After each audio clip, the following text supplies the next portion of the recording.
Hello everyone, welcome to Arduino Day 2021. And it's the 16th birthday of Arduino. I'm very excited to be here. Welcome everyone. It's going to be an interesting day. We're going to have a lot of videos. We're going to also be chatting a little bit with the users through the chat. Before everything else, I want to introduce our CEO, Fabio. And Fabio's going to chat for a little bit and tell us, welcome the community to Arduino Day. So I'll let him speak, and then I'll see you in a few minutes. Go ahead, Fabio. Thank you very much, Massimo, and thank to all the community members that are attending the Arduino Day. Welcome to all of you to the Arduino Day 2021. The theme for today basically is how open technology can be used to all our advantage, bringing us closer in these challenging times. Of course, we have to remain physically apart, but that's not an impediment for us to prosper. At the heart of Arduino Day is the community, and of course, this event is all about community. This year, we reached more than 396. I think it's more close to 400 events worldwide, so it's a big number, considering also the circumstances that are not favorable to, physical events. So we are really grateful to all of you that arrange the virtual events across the globe. Of course, we have a huge community that spans from Auckland, New Zealand, probably to Auckland, California, to the top of the world in Kathmandu, Nepal, to the southern tip of South America in Rio Gallegos in Argentina. So it's a huge span of our events that makes us really, really proud. And of course, we are really also thankful to all the people from Asia and Americas that deserve a special thank you. Because they are staying late to see the event, and also or waking up very early to watch the event. So we are really thankful to all of you. So today we have a very packed agenda, and we try to make very concise, pieces so that we can include more and more people, and inclusivity is one of our themes. And today we have several interviews with inspiring individuals, like the founders of the Blue Box Kit, that are the winners of the James Dyson International Award 2020. They developed a product that can detect breast cancer at home. So it's a huge, important project for the progress of our society and for the humanity.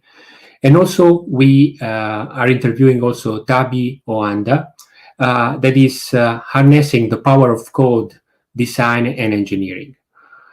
Of course, we can't forget COVID-19 has been impacting us and is still impacting us quite extensively, but our community and also Arduino as a company did a lot of work in this area. So we'll be showing some of the positive projects that we have been doing and that the community was doing to help, turn into a positive outcome what is a very negative, situation right now. So in the education space, this year we made several progresses. Education, as you know, is one of the most important thing for Arduino. So taking into consideration the next generation.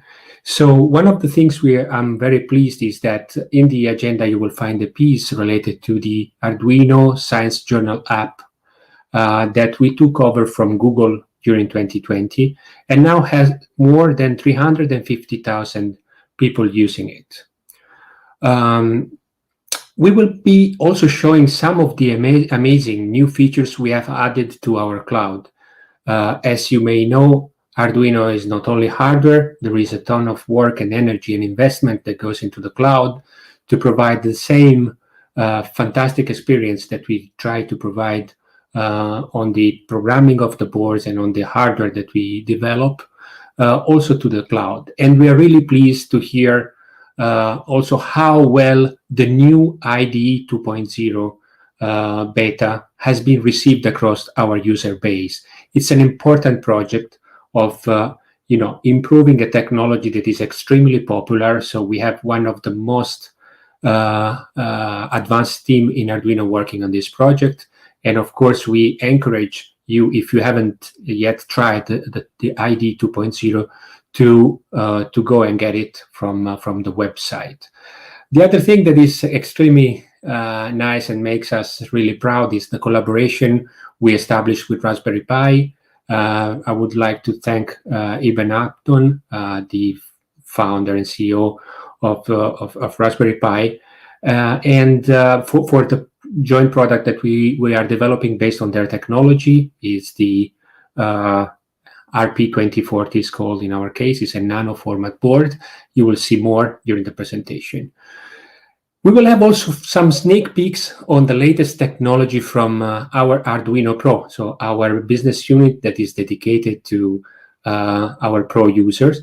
In this area, we are keeping enabling the business transformation, and there is a lot to see there. So our mission has been always to enable anyone to innovate by making complex technologies open and simple to use. This has never been more appropriate than when it's applied to something that is very relevant for the future, that is artificial intelligence, and it's also machine learning. You will get a chance today to see how Arduino is at the forefront of AI and TinyML directly, but also with partners.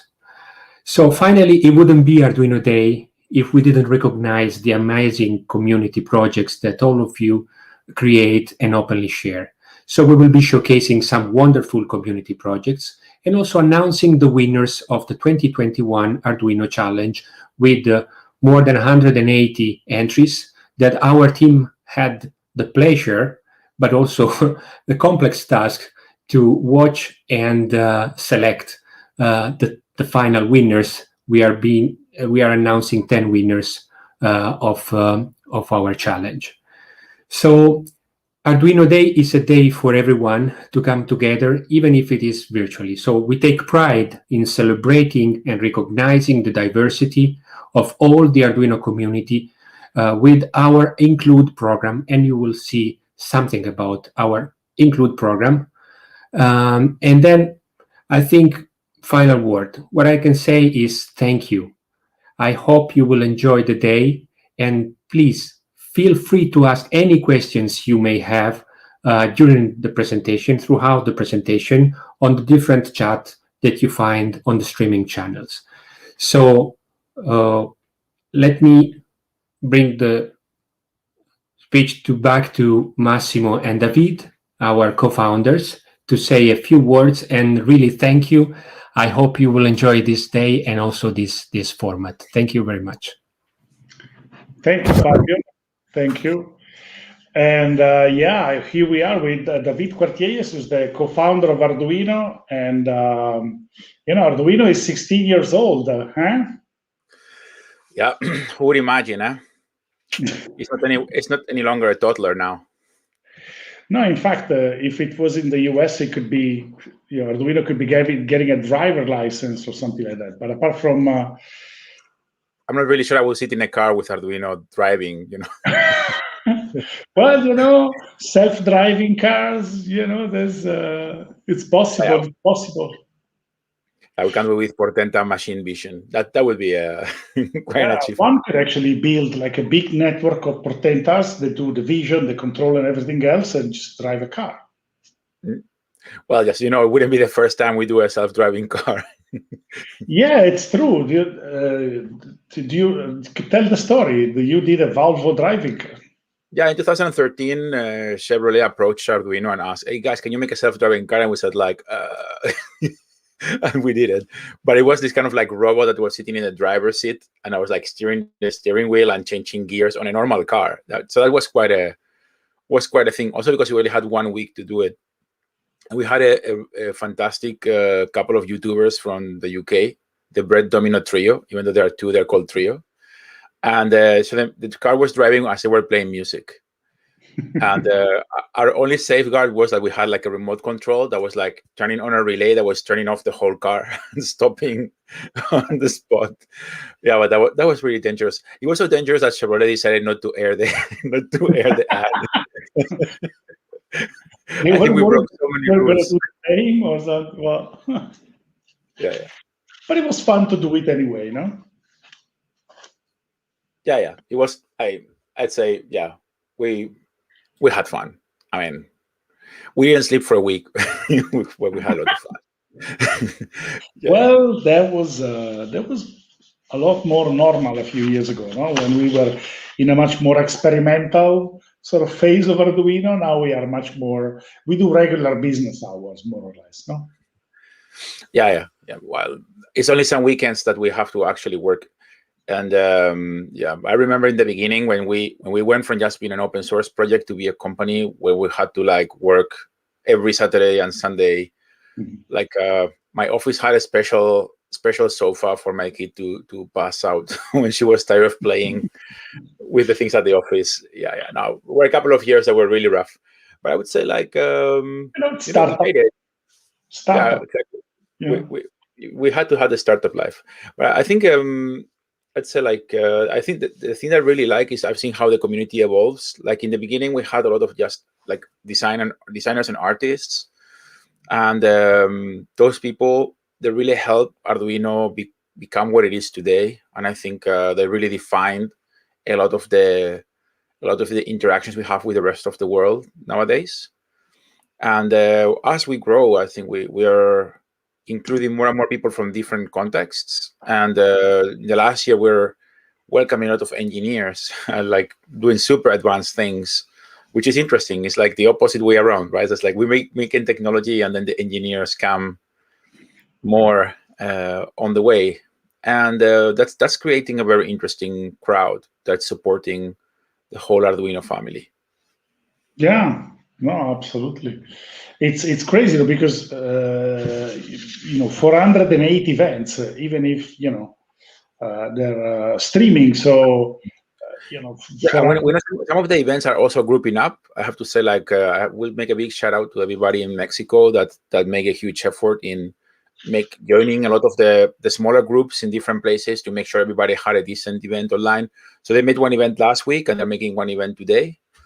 They made this really funny invitation card that was like a birthday card with the one of these. How do you call it in Mexico? In Mexico, like with a quinceañera or something like that. It's like the invitation they send when the girls turn 15. Is that? Yeah, kind of. Yeah, but it was more like a birthday card, like come to my birthday party, and right. You just have to fill in your name on top, and it said Arduino Day Mexico and so on. So I'm really glad to see that, and also I think we've been growing quite a lot in Asia.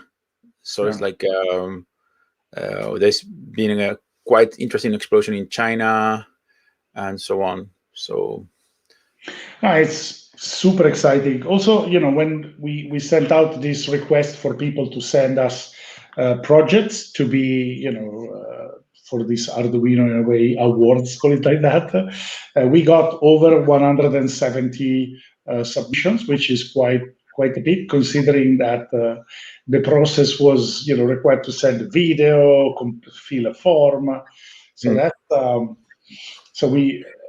it's nice to also, compliment the Arduino community for being such a strong force and loving Arduino so much that they do all of this. There's a lot of people in the comments from, hi from Virginia in the States, like people in Virginia, people in Honduras. Say hello in Spanish to Honduras. Hey, hola Honduras. Bueno, hola Latinoamérica, hola España, hola México, hola todo el mundo, Chile, Bolivia, Perú, Ecuador, Colombia, Guatemala. I could go on. It's funny because, as an Italian, I can only say, ciao Italia, ciao San Marino, ciao Vaticano, ciao Svizzera, and that's it. That's the only 4 places where they speak Italian. I think it would be really, really cool, actually, that if we had somebody from the Vatican, making Arduino projects. That would be really funny.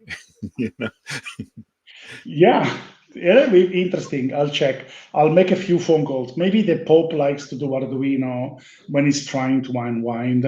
Although, the Pope is from Argentina, and Arduino is huge in Argentina.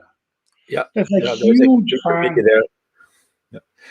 On the other hand, I think we have to also cheer. I will raise my teacup for the whole Arduino team, our, let's say, collaborators, employees, everybody that is engaged with us in a day-to-day basis, because once you go from just being, I would say just with the air quotes, because just being a project of the size of Arduino was really amazing. But when you suddenly make a company out of it as well, and you have to support all of these families and making sure everybody gets their job done and everything, it's a lot of work. Okay. So we have a great team that we work with, and we never imagine ever we will be doing this. No. In fact, it's there are now over 130 people who work in Arduino. Mm-hmm. And they have been working fantastically over the last year. I think we proved that we can be a very distributed entity, and it's actually great because it's allowing us to bring in people from all over. Like just the other day, for example, we welcome Jose Bagur, who is the guy that made the first satellite ever made in Guatemala that runs the Key 123 Arduinos inside, and now it's one of our external collaborators. So being this, distributed entity allow us to be very flexible and bringing in people from all over the world. Yeah, in the meantime, Laura Balboa, I think I know that name. Anyway, all right. So thank you, David. We're going to let the rest of the show run now. Whoa. They removed David before he could say hi. Goodbye. Okay, guys. Thank you so much, and I hope you will enjoy the day. I'm going to be sitting home on the large screen. I will move away from my lab and enjoy the rest of the afternoon watching all of the interviews and presentations with the family. Top. Thank you, David. And so let's. It's interesting because we've been doing this Arduino Day since I think 2014. So this has been quite a few years. They've been celebrating the Arduino project, the Arduino community. So this is the day for the community. So you have a very wide range of online events you can follow. The official Arduino program that Fabio explained quite well what's happening throughout the day. So my job is only to introduce the first video. So we're going to have a small number of contributions, and then there are some breaks here and there where I come back and we start looking at, if you have questions, put the questions in the chat, in Facebook, in YouTube, and we'll try to respond to the question, answer the questions between the breaks. There are going to be 2 breaks after this. And then I'll see you at the end to basically say goodbye but let's not jump ahead of ourselves, and let's kick off with the first video.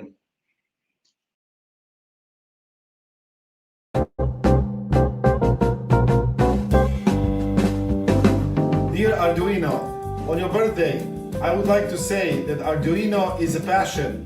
Happy birthday, Arduino! 1, 2, 15, 16.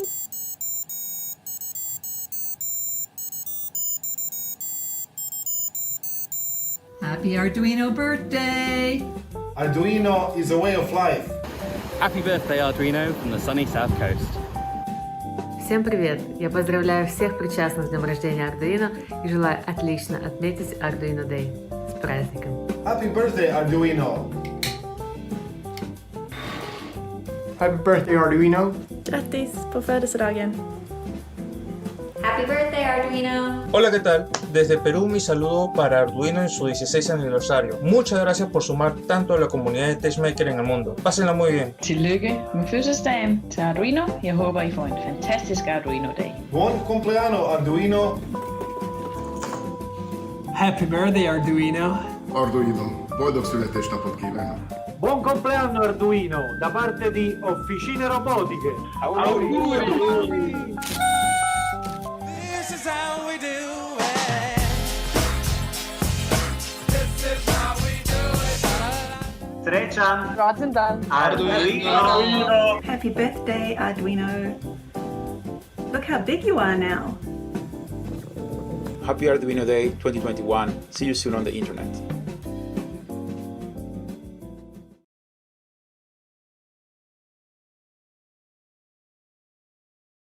Hey everyone, this is David Cuartillas, co-founder of Arduino, and I'm here today to talk about a very exciting project we've been working with for the last 6 or 7 months. If you're familiar with Arduino for some years, you will have realized that the amount of boards has increased dramatically. Right now we have about 60 different boards that we handle in-house. This means we design them, we maintain them, and we document them. When we started with Arduino, there was just one single board, there was one single page where to document everything, and everything was fairly easy to find. As time went by, things became more and more complicated, and increasing the amount of boards that will allow you, our community, to build any kind of projects you wish makes it very hard to us, the developers, to host the software and the documentation for them. So I'm going to give you now a ride through history and show you how the Arduino website has evolved over the years, and then announce how we're going to be building our documentation website that will be released later in April this year. So let's take a look at this. Here you can see me now. So for this talk, I'm pulling resources from the Web Archive, which is a resource from archive.org that I strongly recommend if you want to check the past of the internet. The Arduino website has been backed up to archive.org since the beginning. What you see here now is the original Arduino website that is dated 2005. So let's take a look at how the website evolved over the years. This is the original website, and this is the first picture we ever posted about an Arduino board. Here we included information about the news. We're very excited about everything that was working. Here in March 2006, we announced the new forum where we included the chats that are kept until today. Again, the Arduino forum is a historical forum that goes back 16 years today, which is, I would say, quite a good record since we keep messages that were posted back in the days still alive. Let's take a look at a later version of the website. This is from 2010. Here we already have the new Arduino logotype, and we still keep the tradition of showing a hand holding the board. In this case, it's the Arduino Uno. It's one of the first Arduino Unos. And here we jump into having a 2 columns kind of information display. We included the orange color in our palette, and we started to experiment with typeface and information organization in different ways. Back then, it was very important for us to keep an open Twitter stream because we were using Twitter a lot for communicating towards the community. We already also included a new menu, but this was just a variation of the vertical menu you saw on the previous instance of the website, just put in a horizontal way. Later on, 2013, we jumped to a website that is much more similar to what we have today. Things are slowly evolving. We introduced a larger banner. We removed the hand, but still kept pictures of what people were doing and started to add some more information about the things that were happening behind in the website. Now, 2015, this is getting closer and closer to what you see on the Arduino website today. This website includes already a little bit of JavaScript, and that's why you see things a little bit broken, because unfortunately the archive can't really render all of the resources we had back then. I would say our web design skills improved over the years quite a bit. So, but you can still see a lot of the community projects being portrayed in here, mostly from our blog. This is 2019. It's just around the corner, and let's say the card system that we had on the previous version of the website increased its versatility and include now news coming, for example, from Project Hub, which is our repository of projects. People are posting different things and different blog articles and so on. And you can see how things are slowly evolving. And that brings us to our website today, which, as you see, is a very nice resource for getting information, and we already included a separation between the professional education and this is the maker website. On top of that, we removed the buy item from the main menu and put it up here just to guide people that just are interested in getting boards and not necessarily in the documentation or community initiatives which happen in the rest of the site. We include other things like the Arduino Cloud that we've listened about or heard about a lot in Arduino Day, and include new news and so on. So what I really want to talk about is about the different initiatives that emerge from different places to document things that were happening, and how we are going to try to bring together the community initiatives for documentation with the official documentation into a single place. This is one of the first efforts in documenting how to use Arduino with other platforms. This is made by my students at Malmö University back in 2005. This is a capture from the website in 2008. This website was a server that we had at Malmö University that was called WebZone, that was developed by a colleague of mine,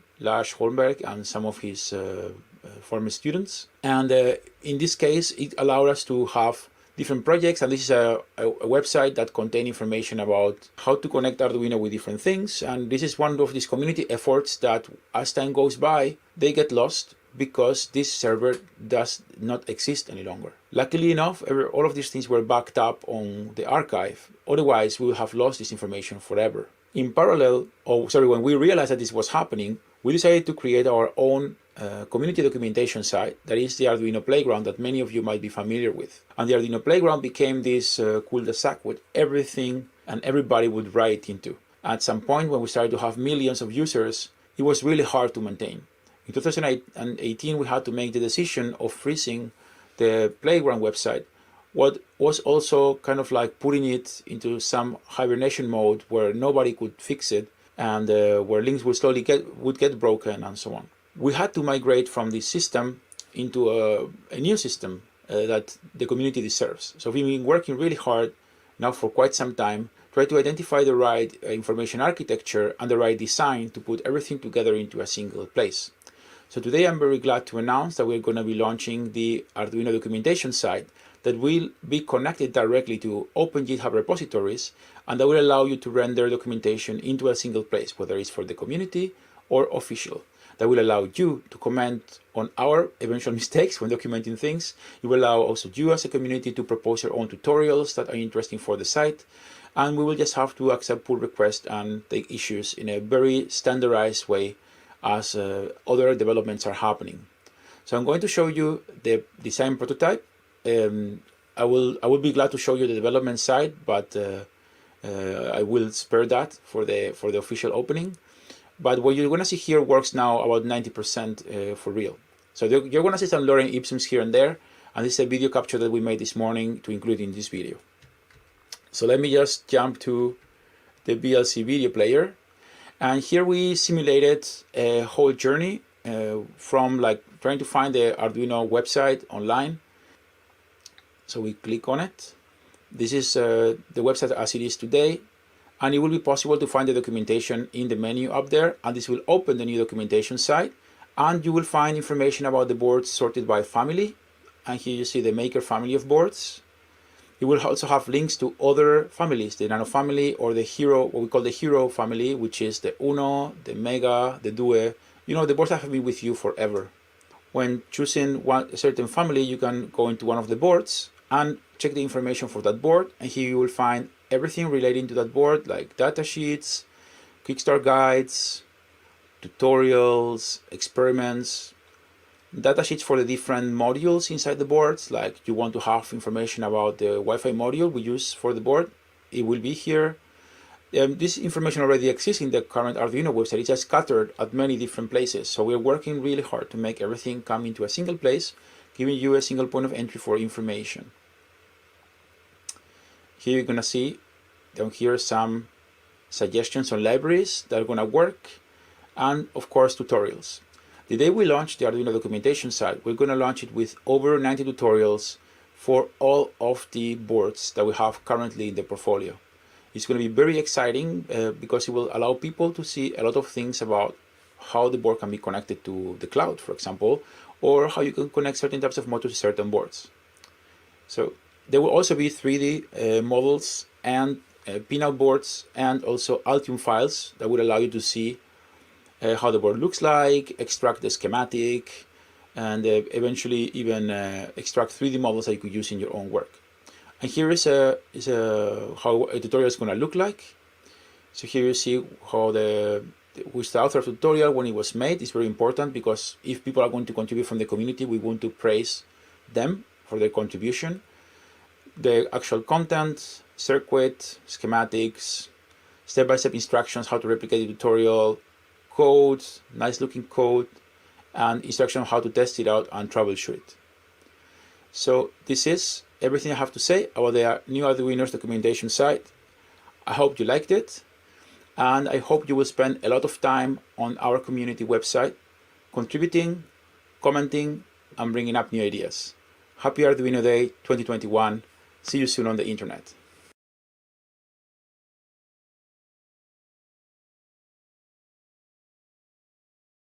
Hi everyone, my name is Martina and I'm a senior UX designer.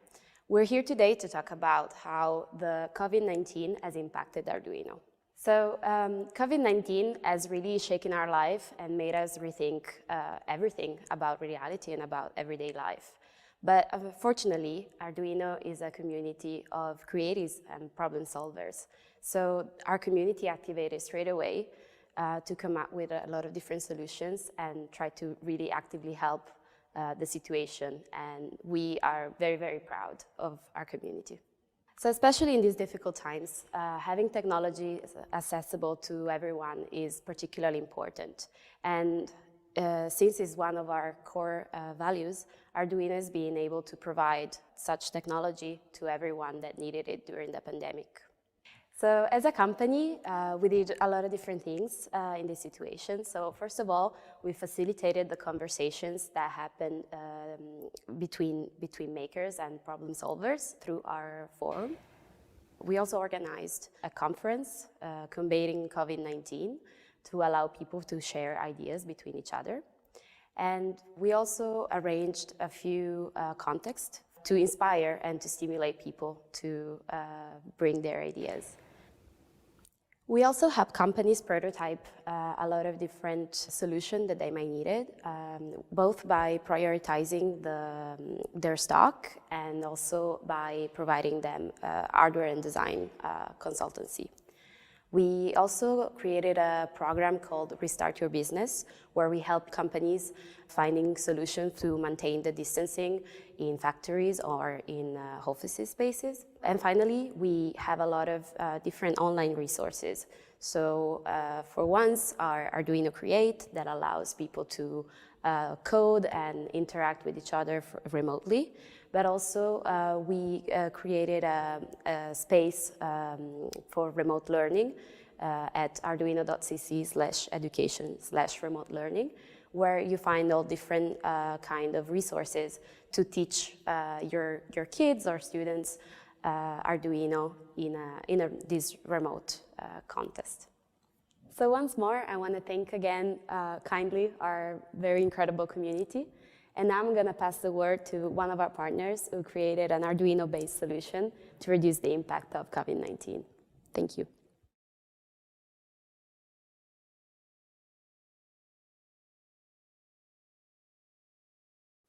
Hi, my name is Brunella, and I am the Arduino Sales Coordinator Manager. I am here today with Peter Simmons, Product Development Manager from Velleman.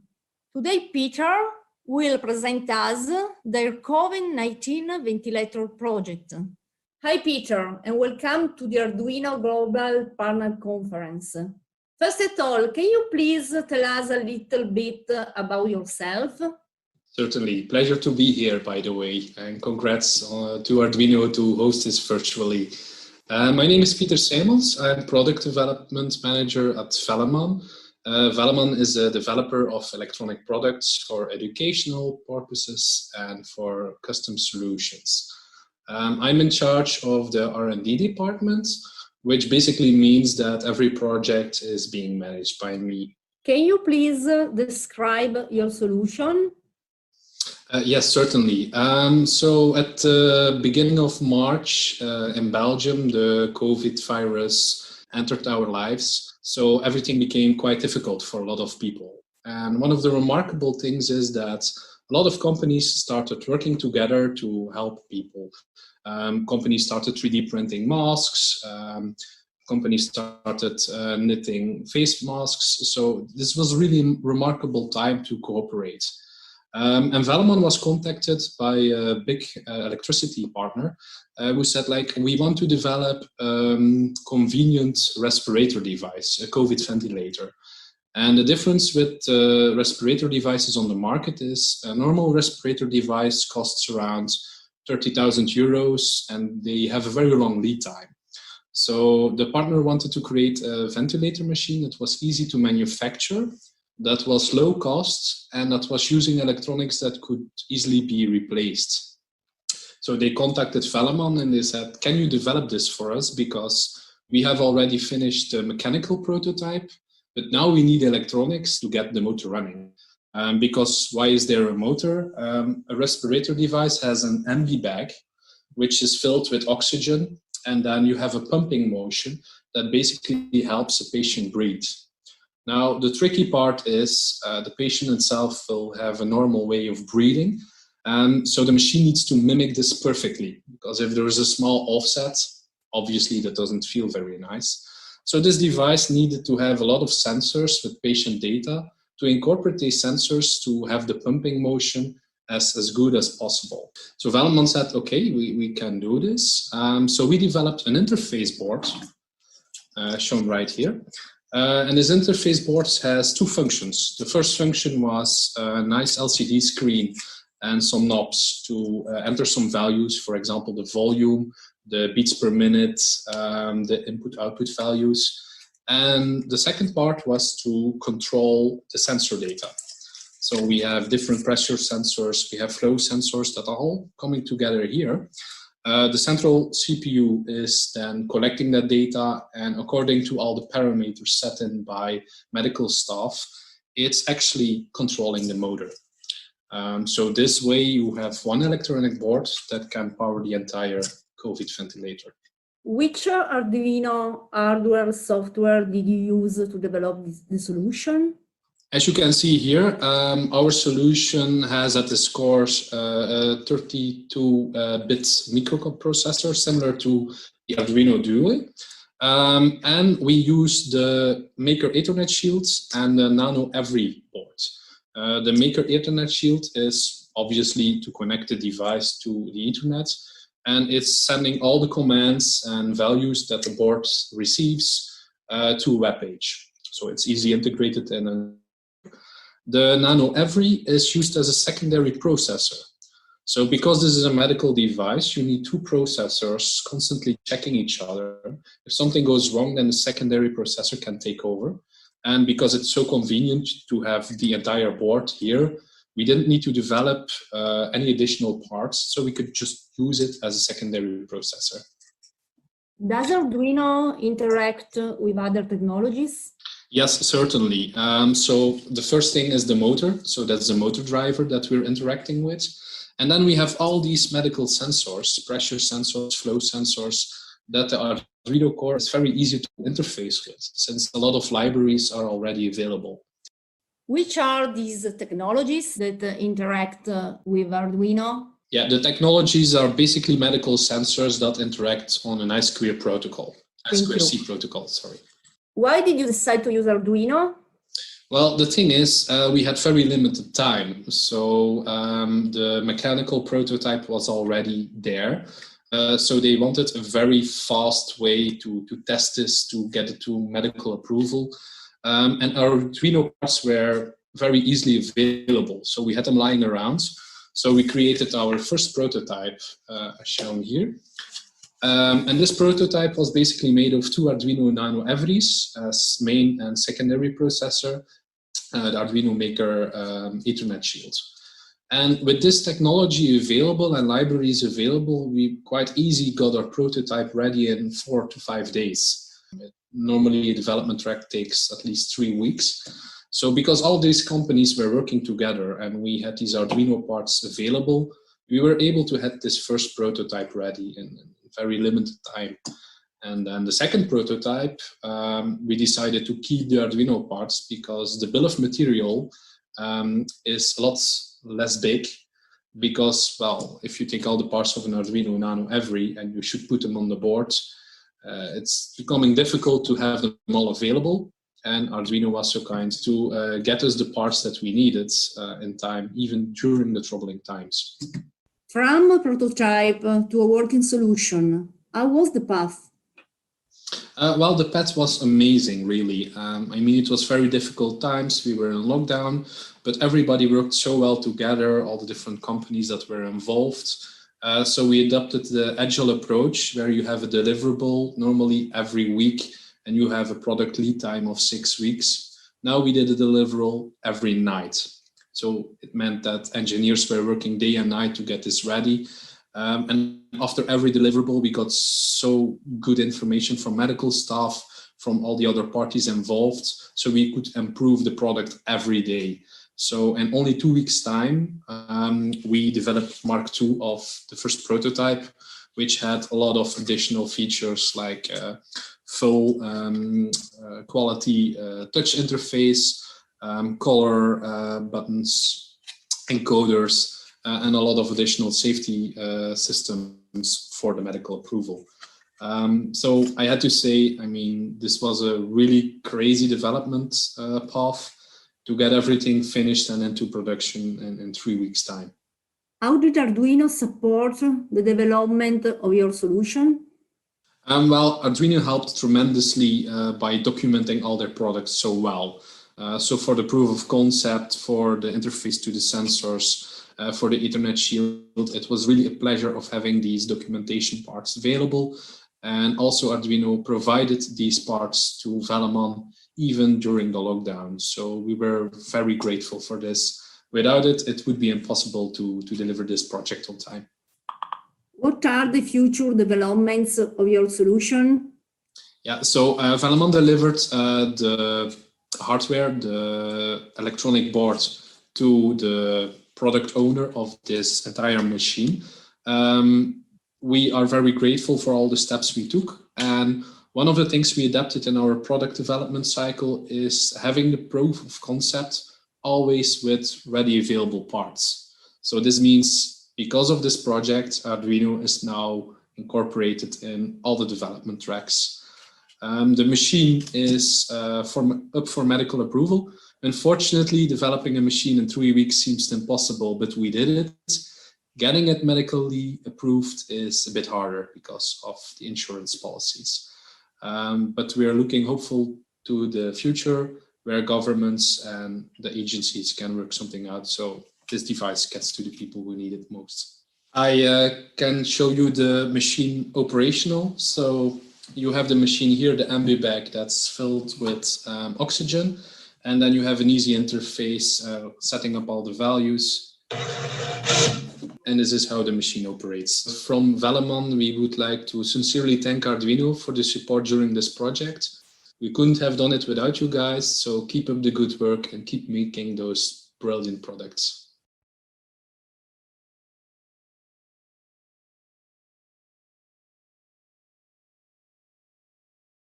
Ciao, I'm Isabella. I'm the design team leader of Arduino, and I'm here today to present a new project.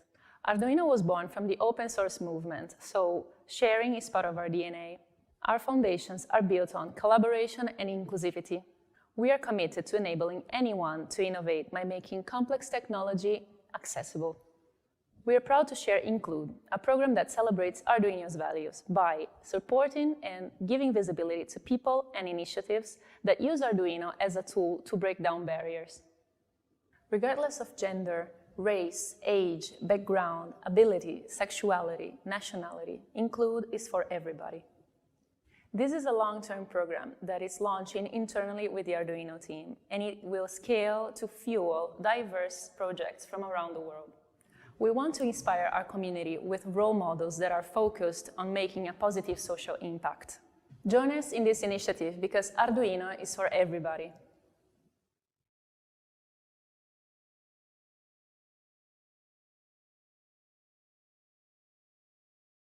So good afternoon, everybody. I'm Valentina Chinnici from Arduino, and today I'm here with Judith and Billy, who are both founders of the Blue Box.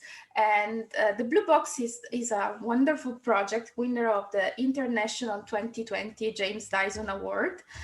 Judith is co-founder and CEO of the Blue Box, and the Blue Box is a device for detect the breast cancer at home using just an urine sample. And Billy, who is also with us today, is CTO and also co-founder of the Blue Box. So first of all, welcome. Thanks for having us. Thank you so much for having us here today. Oh, thank you. It's a pleasure and an honor to have you both here. So let's jump in with the most important question. Can you tell us a bit about the idea behind the Blue Box? The idea of the Blue Box, it all started some years ago, actually. Like I was studying biomedical engineering in the University of California once, and I went into a conference in which some investigators were telling us that they had a dog that was able to sniff the breath of patients, and the dog would bark if patients had cancer. And even if that looks like a little bit science fiction, the amazing thing here is that the dog was almost never wrong. So that fascinated me, and that got me thinking, if dogs are able to smell cancer, why wouldn't we humans be able to put an Arduino together with some sensors and just imitate how the dog of the nose is working? Billy, what was your role in the development of the Blue Box? So since Judith have a lot of strength in like detection and biomedical engineering, so she is focusing more on the AI part and the diagnosis part.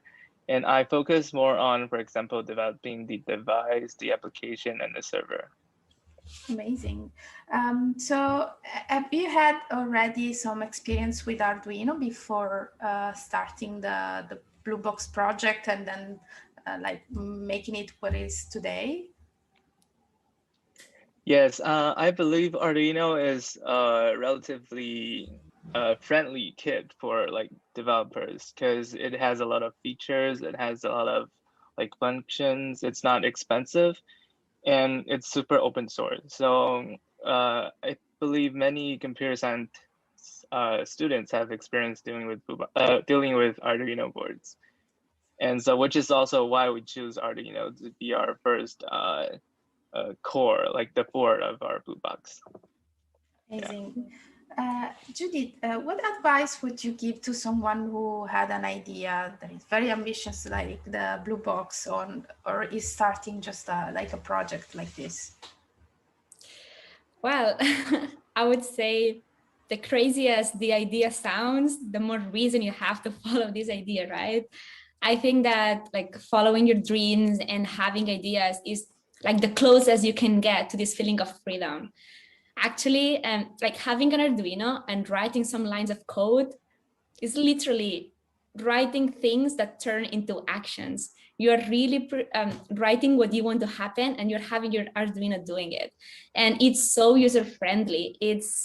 Anyone can use it, all ages, like an Arduino can be found everywhere in the world. So it's accessible to everyone.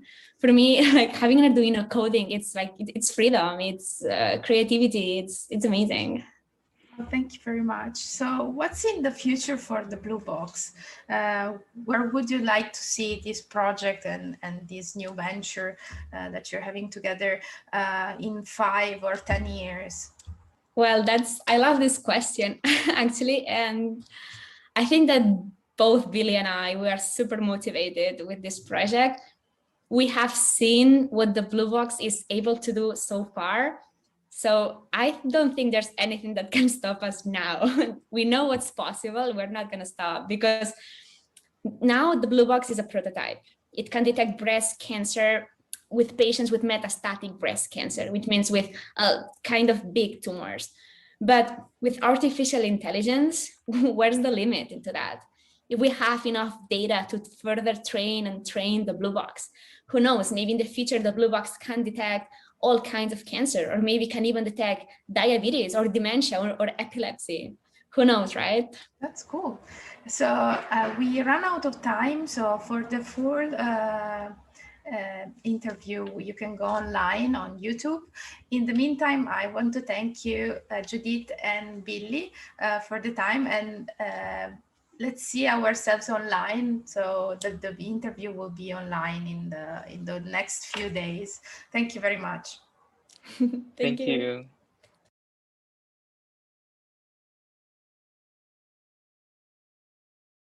Hi, my name is Ksenia, and I work as a distribution channel manager at Arduino. And today I'm going to present you the winners of the Arduino Day Community Challenge. The Arduino Day Community Challenge is one of the year's highlights for Arduino team. It's where we see all the fun, creative, and sometimes strange projects that people are building with Arduino. As you know, the theme of Arduino Day of this year is undistancing. After all the challenges of 2020, we wanted to focus on the ways the community can come together and create together. So the projects that have been chosen as the winners of the Community Challenge represent those values. We were not looking for big or complex projects. It was all about fun, creativity, and social way to use Arduino devices. We've put together a treasure trove of Arduino goodies for each of the winners of the Community Challenge. So each of them is well equipped with Arduino devices to make even more ingenious projects. Okay, let's start with the big one. This is the Arduino Maker VDOR 4000. This is powered by a Cortex MO Plus 32-bit MCU and is the first Arduino board to have FPGA. It's got a micro HDMI connector. There's a LiPo battery connector, micro USB, an MPI camera connector, 25-pin mini PCIe connector there on the end. All 22 headers have PWM. Then we have the Maker 1000. This is another Cortex MO Plus 32-bit powered Arduino board with 8 digital I/O pins and 12 with PWM. It's got a LiPo charging circuit there, so it can be battery powered or USB powered. And there's full BGN Wi-Fi connectivity.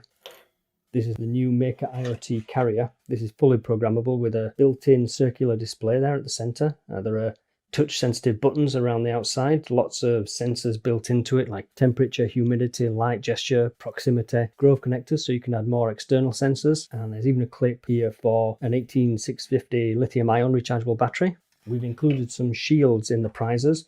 This is the Maker GPS shield, very compact little GPS unit there that fits straight onto the Maker form factor, or with the included cable you can connect that to any board and add GPS to your project. This is the Maker RGB shield. This is a matrix of 84 full RGB LEDs, no need to solder, that clips straight onto the Maker form factor. The always popular Arduino sensor kit. This is a selection of all the top Grove sensors, all pre-wired on the PCB. So it's perfect for education if you just want to learn Arduino. It's got a microphone, buttons, pots, LEDs, temperature sensor. There's an OLED screen, lots of great stuff all bundled onto one board there. And that comes with the ever popular Arduino Uno. And then best for last, we're including an Arduino Lover t-shirt. So remember that your community challenge projects doesn't have to be big or complex. We're looking for creative and innovative projects. Thanks so much to everyone who has submitted their projects to the Arduino Day Community Challenge. And congratulations again to the winners. We love to see the amazing things that people out there are making. So keep on creating and keep on sharing your projects with us and the Arduino community. And now let's see the first videos of the winners. Hello everyone, I am Anvesh Pathak and today I am going to demonstrate you my project, which is Arduino based fingerprint door lock. In this project, I have used a fingerprint sensor module, an Arduino Uno and a servo motor. Now, when I place my finger on the sensor, it takes an image, and when the fingerprint is recognized, the door opens automatically. It closes after a specific time we declared. So this was my project. Now I would like to wish a very happy birthday to Arduino. Thank you. Hello, my name is Swara and this is Project Seismon. Earthquakes in California are a common occurrence, and although schools perform earthquake drills, classrooms are not equipped to properly handle potential damage in an actual earthquake. The lack of local detection and the dependence on the teacher to provide guidelines could result in a chaotic response to the earthquake, especially in elementary classrooms. My project, Seismon, is designed to bridge this gap as it can detect and classify earthquakes locally and in real time, give authorized emergency response instructions to students even without the presence of a teacher, ensure that instructions are being followed until the teacher determines that the students are safe, and perform realistic drills in the classroom. Seismon has a number of modes: calibration mode, normal mode, earthquake mode, and drill mode. It also has checks in place to prevent unnecessary alarms caused by things like a student jumping or something falling in the classroom. Now let's see Seismon in action. When powered up, the Seismon measures the mean deviations caused by possible tilts in the surface and uses these to autocorrect the PGA. The calibration is complete and Seismon is now in normal mode. If a large acceleration is sensed, Seismon checks the PGA at a faster rate to distinguish between false positives and an actual earthquake. If an earthquake has no potential damage, a warning is issued, but earthquake mode is not entered. When the drill button is pressed, the Seismon instructs students on how to respond during an earthquake. Once instructions are given, it starts checking whether students are taking cover or not. If students are still moving in the classroom, a warning is issued. This happens in earthquake mode and in drill mode. When the teacher presses the reset button, the Seismon returns to normal mode.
Hi, I'm Federico. I'm 13 years old and I'm from Cosenza, Italy. This is my project.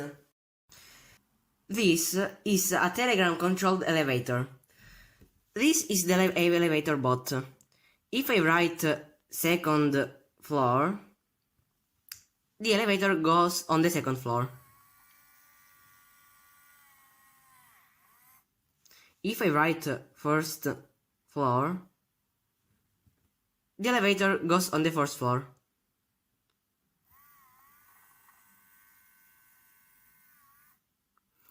If I want to turn off the light, I can just write light off. Light on.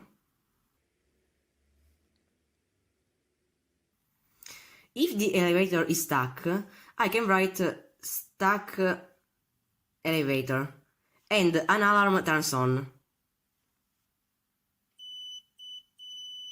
If I want to close the alarm, I can write alarm off. Happy birthday, Arduino! Hi, I'm Indigo, and this is my Arduino project. This is called Fidget Muse. It's based on a fidget cube, except when you fidget with this, it's designed to create an ambient atmosphere meant to help with stress and anxiety. which is something I deal with a lot. Inside is an Arduino Nano, which is plugged into my computer and connected to Mac's MSP. If you touch the touch sensor right here, it brings up the ambient sounds. My buttons here activate different sound loops that you can add into your mix here. And we have tilt switchers inside that can trigger different granulated loops. My potentiometers here change pitch, location, and number of grains. My rotary encoder can change the pitch here. My joystick affects locations of my different sound loops. And in general, you should be able to just mindlessly mess with this and, create atmospheres that make you feel relaxed. You shouldn't have to really think about what you're doing. You touch the sun sensor, the sounds go back off. It's something that I made to help with myself, but yeah, thanks for watching and happy birthday, Arduino.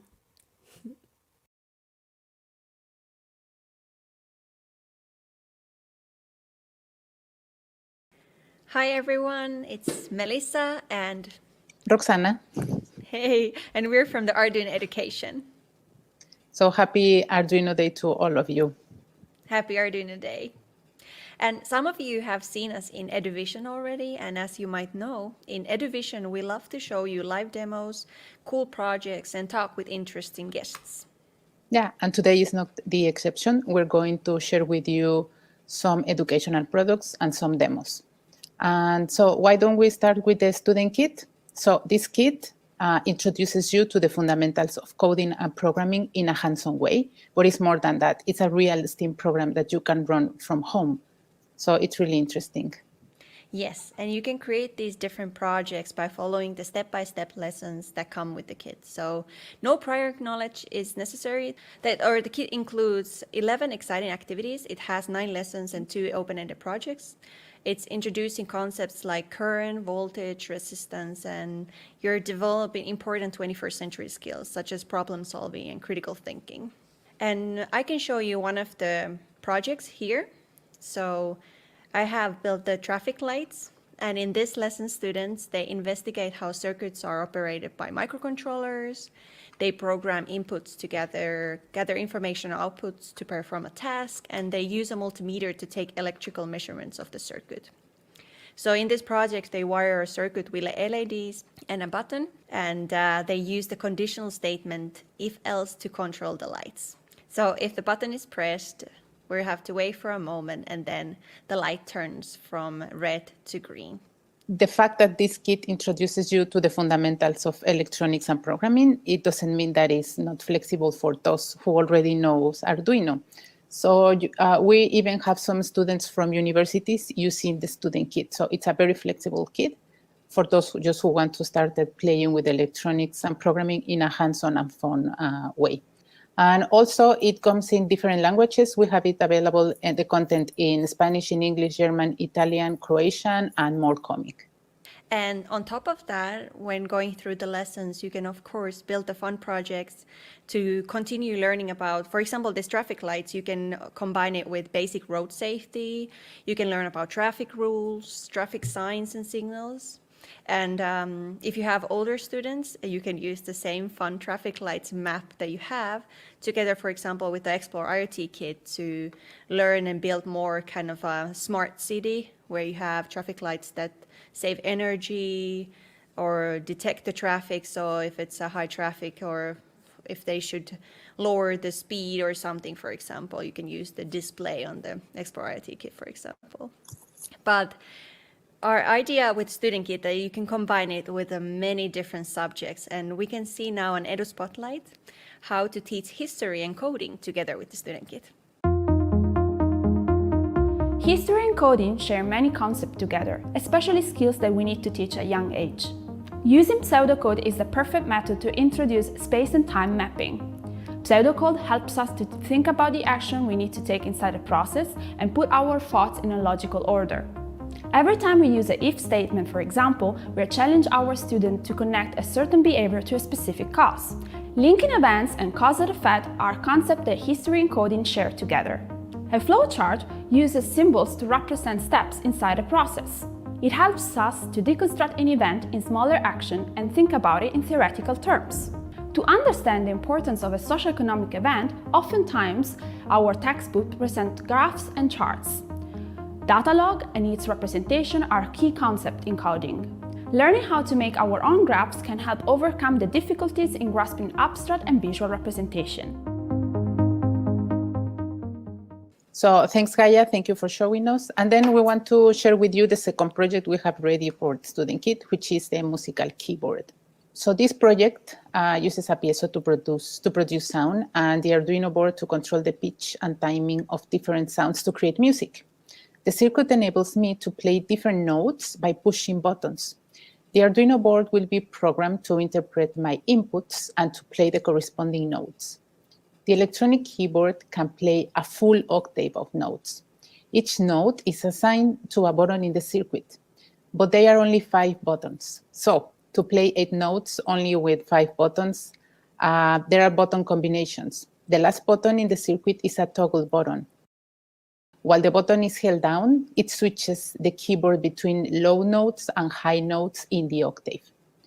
Each key button will be assigned 2 notes, one low and one high. This gives the keyboard a range of a full octave.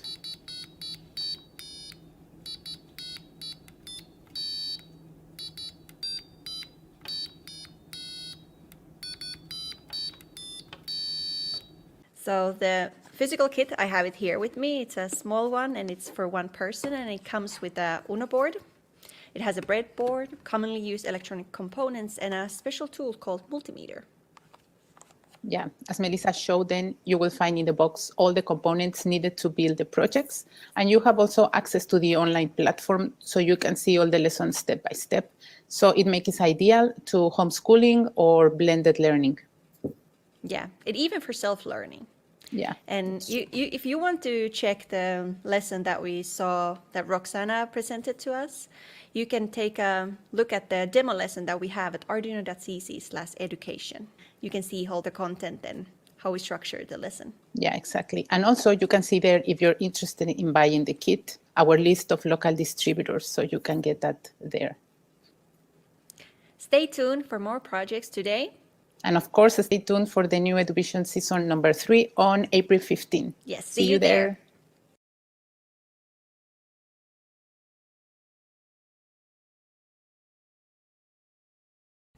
Arduino was born as a framework to make embedded development effortless.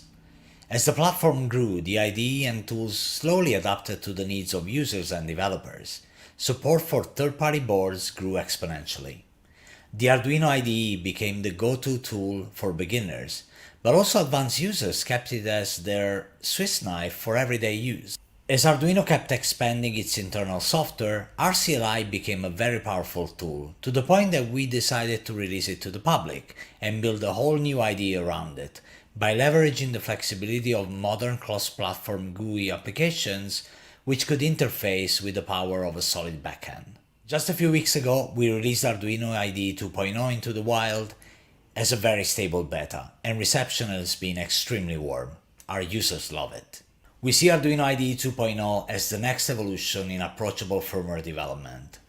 We tried to maintain a streamlined interface while introducing new powerful tools such as intelligent code completion and an integrated debugger which can be extended to use your favorite debug tools and adapters. We have a lot of features in the pipeline and can't wait to share them with you. Now here's a quick rundown of the new features and interface. Arduino IDE 2.0 has an extremely familiar interface. It looks very much like the Java IDE, but it's got some new things added to it. First of all, we see this sidebar. The sidebar contains direct access to library management and board management, as well as access to the debugger, which we will see in a minute. Every functionality is exactly the same. We made sure that the transition from the legacy IDE to the new IDE will be as seamless as possible. So we have sketch, libraries, tools, boards, port. We have a new element which allows us to quickly select a board and choose from here. But of course we can select the board like we did in the previous IDE. Let's look at a very important feature. We have introduced intelligent code completion. So if I want to initiate a serial, I can just pick my serial object, issue a begin, speed, and we're ready. I can wait, and I can print my first statement on the serial. This is also true for anything else related to Arduino as a framework. Pin mode, 13, output. I can quickly substitute this one for LED built-in. You see, the software suggests us what we can write as parameter. And then we can just simply do digital write, LED, built-in, high, delay, 1 second.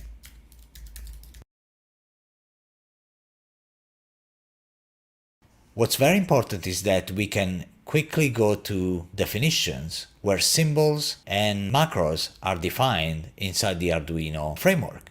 So we can inspect and learn from the code that is written behind the curtains. If I want to know how delay works, I can simply peek into it, and then I can close this tab so I don't accidentally change things that I will regret later. We really like this functionality, and we can't wait for you to speed up your Arduino coding in the process. I have an Arduino Nano 33 IoT which supports debugging. This can be debugged using an Atmel IC adapter or your custom adapter. If I want to debug this sketch, I must upload it to the Arduino board and then click the debug. The software will do the rest of the magic. So let's upload it. And now simply click Start Debugging. You'll see that the debugger will start. It will halt the execution of the program to the entry point of the reset handler.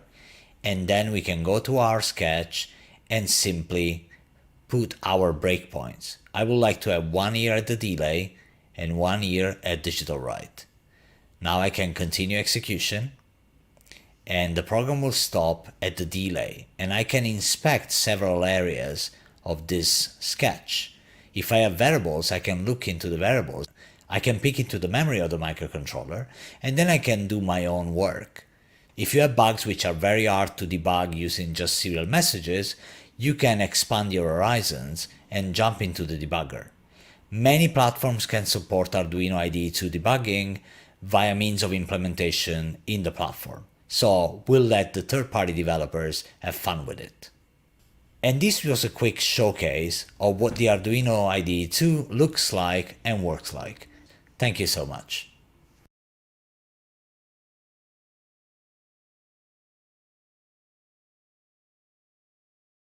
That was a lot of very cool stuff, right? I mean, we had crazy things like, kids developing devices to detect cancer and other amazing projects. And, there's a lot of things that we are really care about, especially this include program. I have a pin from the include program. They really care about how Arduino can really make an impact, but also show support for diversity and inclusion, which is something that we really believe in, and everybody in the company is really behind this. So that's really nice for me.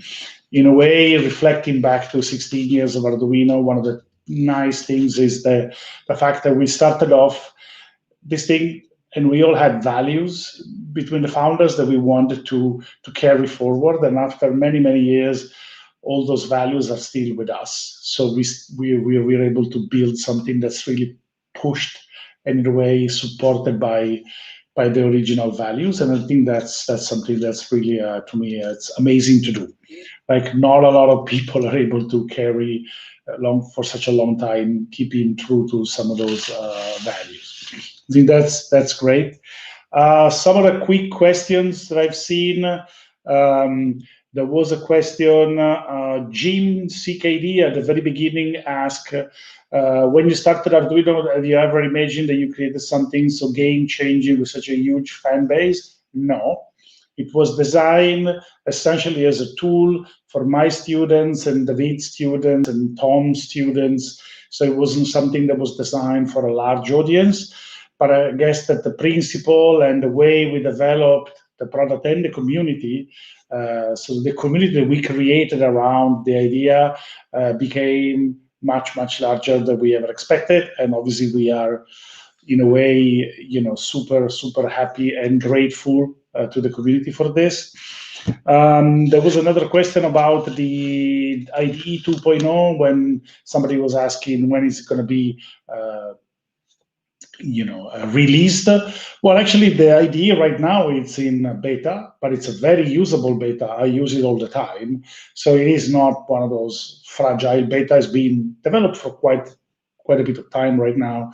So, as I mentioned, Gmail was in beta for several years. We expect to go 2.0 and be out of beta in less time than it took Gmail to get out of beta. But it is very, very useful and usable right now. It's available right now. You can go to the Arduino website and download it now. It supports debugging, so there's a lot of very cool things that you can do with it, or on top of all the things that that Ubi just demonstrated. So I mean, we invested a huge amount of time, energy, and money on it. So you should really, really try it, because the current Java IDE at some point will stop operating. It's not us. It's just that, Java is being kind of deprecated on a lot of platforms on the front end as a kind of desktop application framework. So this one is a modern framework. You should look at it. And and also there's some questions here about does it support external libraries? You can include libraries like you did in the old Arduino IDE. You can include support for other platforms like you did in the older Arduino IDE. Everything is in there. It's just, a different and better user interface. So, let's check it out. It's a really completely different user experience. Yeah, so now we have another segment which is going to be very interesting, because it's going to be a lot about AI and robotics. So there's actually some interesting things in here. Over the last few years, more and more people have started to use Arduino for more sophisticated use cases. And one of the very interesting things that emerged in the last few years is machine learning running on microcontrollers, or what they call tiny machine learning. And we have done quite a bit of work in the last few years on this. Actually, I was just seeing in the chat, Dominic Payak is in there. He helped out with this project quite a bit. As you can see, some of his articles on the blog about running some of the machine learning algorithm on an Arduino. And now we can we can run it. We can even run TensorFlow on an Arduino right now. So I don't want to spoil. There's a whole selection of different contribution about AI, machine learning, robotics, and all of the advanced, topics that are also important for an industrial setting. And at the end, there's a little thing about computer history. So Dominic was mentioning my vintage computer, the Apple II, the Mac, and my ZX81 here. And for the Italians, we have a Videotel from SIP. So there's a little thing that has to do with the history of computing that's got to do with Arduino and the city of Ivrea, but I don't want to tell you more. And let's roll with the first video. Arduino was started with this idea that you could take complex technologies and you could make them simpler to understand for a wider audience, so that anybody could innovate even if they didn't have a background in technology, they didn't have a background in software, hardware, they could just learn and turn their ideas into reality. And over the years, we tried to take more and more different technologies and make them simpler, more accessible. We started off from microcontrollers, then we tried to figure out how to make the Internet of Things simpler, and cloud, and how to create these remote projects. And then we set our eyes onto machine learning. Obviously, when you think about machine learning, you think about something that runs on a big data center somewhere, that runs on a very, very big computer and uses a lot of energy. Well, actually, there has been a lot of work in the last few years on a different field called tiny machine learning. So running machine learning and AI algorithms on small computers like an Arduino. The advantages are quite interesting. Although an Arduino has a very small computing power compared to a large server sitting somewhere in the data center, it's very small. It uses very little energy. Also, it provides a number of interesting values like privacy. If you're creating a camera that's trying to understand how many people are in a room and if they're wearing a mask or not, the fact that the camera itself is able to process the image and it's not sending any images to a cloud, it is obviously very important for privacy. The only information that leaves the device is how many people are in the room. There's no picture, so your privacy is protected. And there's also this interesting idea that you can distribute this machine learning in the field as opposed to centralize them in a big location. For example, you can save bandwidth because you're not sending a lot of data to a server, but you're only sending data that's already been understood, processed, and distilled. So with this process, we think there's a lot of value in understanding how you can do machine learning on a small device. So we started off a few years ago when, with the Arduino 101, we used this Intel technology that was able to run a small neural network inside the processor, and we learned a lot from that. And then following that, we worked with Google and the TensorFlow Lite micro team to bring TensorFlow to an Arduino board. And we have produced a number of examples for the Arduino Nano 33 BLE Sense, where you can turn a small device like an Arduino into something that can understand keywords, so you can talk to it, or you can even understand shapes. You can figure out if people are in a certain image, or you can turn gestures into signals that can be understood by a computer. So there's an example you can find on our blog of turning gestures into keystrokes.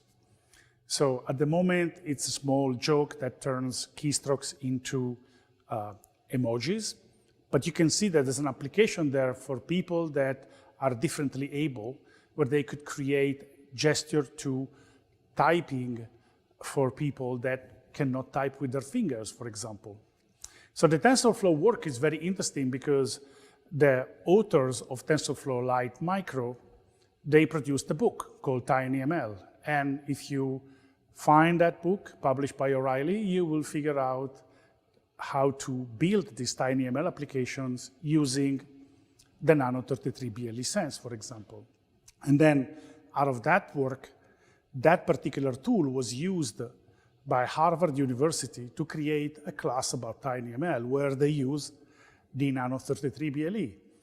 And the Nano 33 BLE is actually beloved by people who do TinyML because it's very small, very low power, but it's powerful enough that you can run TensorFlow Lite Micro. It's got a lot of sensors on it and a very high quality Bluetooth radio. So all these things combined together make it a very useful platform for people that want to concentrate on the application and don't want to do a lot of hardware. And out of the work that Harvard did on their class, they launched very recently a TinyML class that you can take, anybody can take on the edX online learning platform. And they use a small kit that we developed together based on the Nano 33 BLE Sense and a small camera. And this is available right now through our distributors. So if you want to follow the class or you just want to learn about TinyML at your own pace, you can use this content and you can use the Harvard edX website or the TinyML book. But we didn't stop there. We also work with other partners. For example, we work like companies like Edge Impulse that make it super easy for you to take your ideas and turn into a working model that runs on an Arduino board. And now we launched more powerful platform like the Portenta that's way more powerful than the Nano BLE Sense and can run some of these algorithms at a much, much higher speed, but with the same convenience of TinyML. So with the Edge Impulse platform, you can really be guided step by step through the process of implementing a real algorithm that can really solve problems. We also partner with OpenMV, so you can actually run their Python-based platform on the Portenta and on the Nano 33 BLE, so that you have a very practical development environment. You can run MicroPython, and there's a wide selection of different machine learning algorithms and computer vision algorithms that you can implement right now through the IDE using Python instead of the classic Arduino language. But there's also other partners like, for example, Quixo has a solution that implements AutoML that can run even on a Cortex M0. And there's an example on our blog of such a solution. And there's even other interesting experiments like the IFES platform from Fraunhofer Institute is actually able to run on an Arduino Uno, a very old 8-bit platform, where it is even able to detect digits drawn on a trackpad. So to summarize, the idea is we are working to make things simpler for you to understand, to be able to be part of this machine learning AI revolution from an Arduino angle, trying to teach you how to use these technologies, not with massive mathematical formula, but with the classic learning by doing and project-based learning that Arduino is famous for. So we will produce a page on our website where a lot of these different efforts are linked so that you can start following the different tutorials we built, the different step-by-step tutorials for learning about the complex side of this technology. And as I mentioned, check out the Tiny Machine Learning Kit.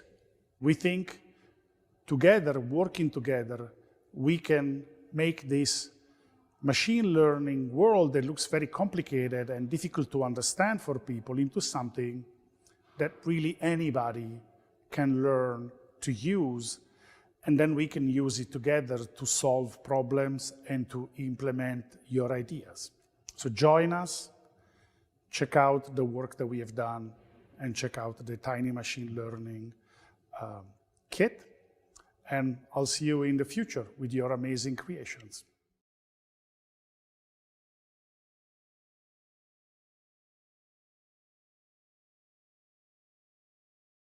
Hello and happy Arduino Day. My name is Josephine and I work in the content team at Arduino. And with me today we have Sebastian and Michael from Braunschweig, and we're going to talk a little bit about a project that we worked on together called Pantrac. So hello Sebastian, hello Michael. Hey, nice to meet you. Hello. Hello. So in brief, what would you say that Pantrac is about and how does it work? Pantrac is a pandemic protection system for production environments, helping to prevent infection chains or interrupting infection chains in production environments, and to prevent the corona disease, to prevent the production environments from plant closures.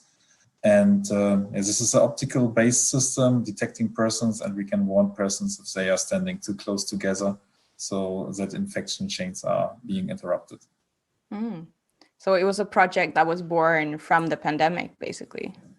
Right, actually it was a pandemic, what's actually the name? The name was, the proposal was to make the production environments resilient against the effects of a pandemic. So this was a call, and we submitted our proposal together with Arduino, and we wanted to make production environments safe against the effects of pandemics by using artificial intelligence and detecting persons, and so calculating the distances between persons without having technical aids on persons, so that we can warn them if they are standing too close together, like 2 meters or 1.50 meters. Cool.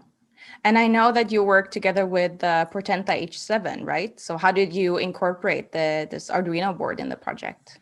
There are many different ways for detecting people and objects in an optical way. And usually if you deal with digital image processing, you have to handle a lot of computation and stuff. And usually the systems are pretty big, or you use like stationary graphics card. And with the Portenta board, with the vision shield on board, so we have like an embedded system with already a camera on board, which have a very low energy consumption. It was a perfect platform for us to integrate it like in a small housing, and to bring it in production environments. And also the connectivity features, which are also included on the Portenta board, really help, because we could develop the sensors we used like in a very, very small form factor. Yeah, and this on the one hand, it's very small, it's very handy. You can pretty easy mount it and even run it on batteries. And on the other hand, it's pretty inexpensive, because you don't need much more than just the Portenta board and the vision shield.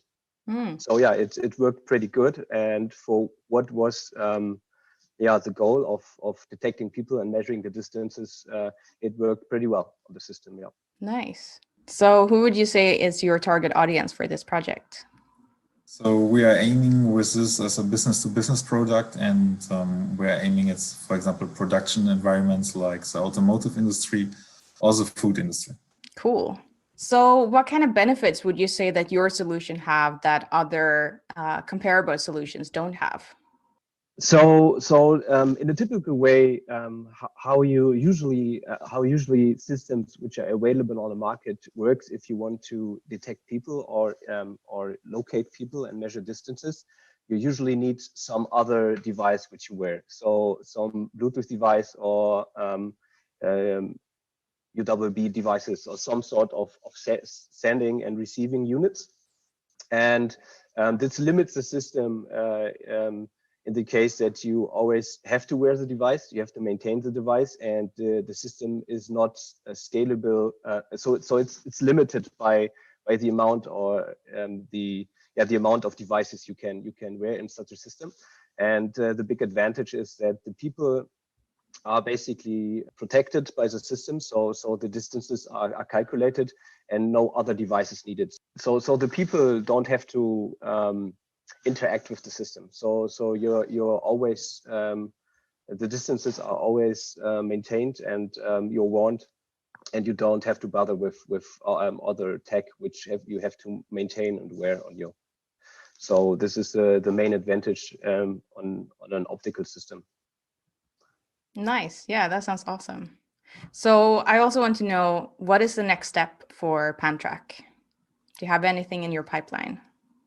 So actually, Sebastian and me, we are working to build a startup from the research results, and we found out that there's a large market for collision avoidance systems. So we are using the Pantrac system to detect persons, and in addition, we are then able also to detect transport vehicles such as forklifts, and we can warn forklift drivers in case that a collision is occurring or is getting closer to a collision.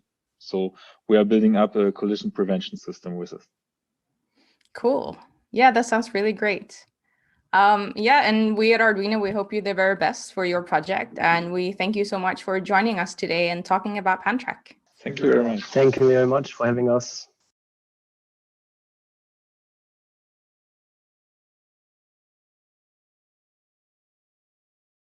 Hi everyone, it's Melissa and Roxana here again.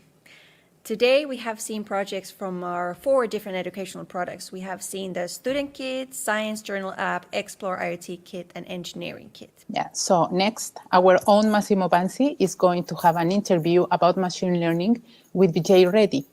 He's an associate professor of the John Paulson School of Engineering and Applied Sciences at Harvard University. So let's watch the interview. Thank you very much, Professor. Thank you to accepting the invitation to talk to us. The first question I have for you is, why don't you tell us a little bit about yourself and how did you end up working on machine learning, AI, and now tiny machine learning? So first of all, thanks for having me on the call, Smo. So I'm a faculty member at Harvard, and the thing that I usually am most passionate about is anything that involves building. And that typically means building embedded systems or large-scale systems, and specifically around TinyML, which is all about the intersection between embedded systems and machine learning. I find that fascinating because I feel that it's really about to unlock a new field where I think it is not about just the big tech and the ivory towers sort of having access to this powerful technology, but it's about actually taking that technology and putting it in the hands of people.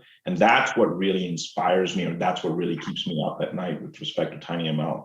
So we touched upon this concept of tiny machine learning, and we discuss it more and more often at Arduino. So it would be great if you could give us a definition, a description about what is TinyML and the significance of it. Yeah, so TinyML is really about the marriage between hardware and software, which has always been there. And the marriage between hardware and software in the form of embedded systems has always been there. And it's been there for almost over 3 decades or so. In fact, I would say when I used to teach embedded systems at the University of Texas at Austin, one of the biggest mistakes I ever made was to walk into the class, and in order to get the students excited, the embedded system that I showed them was a garage door opener, which I thought was remarkably exciting.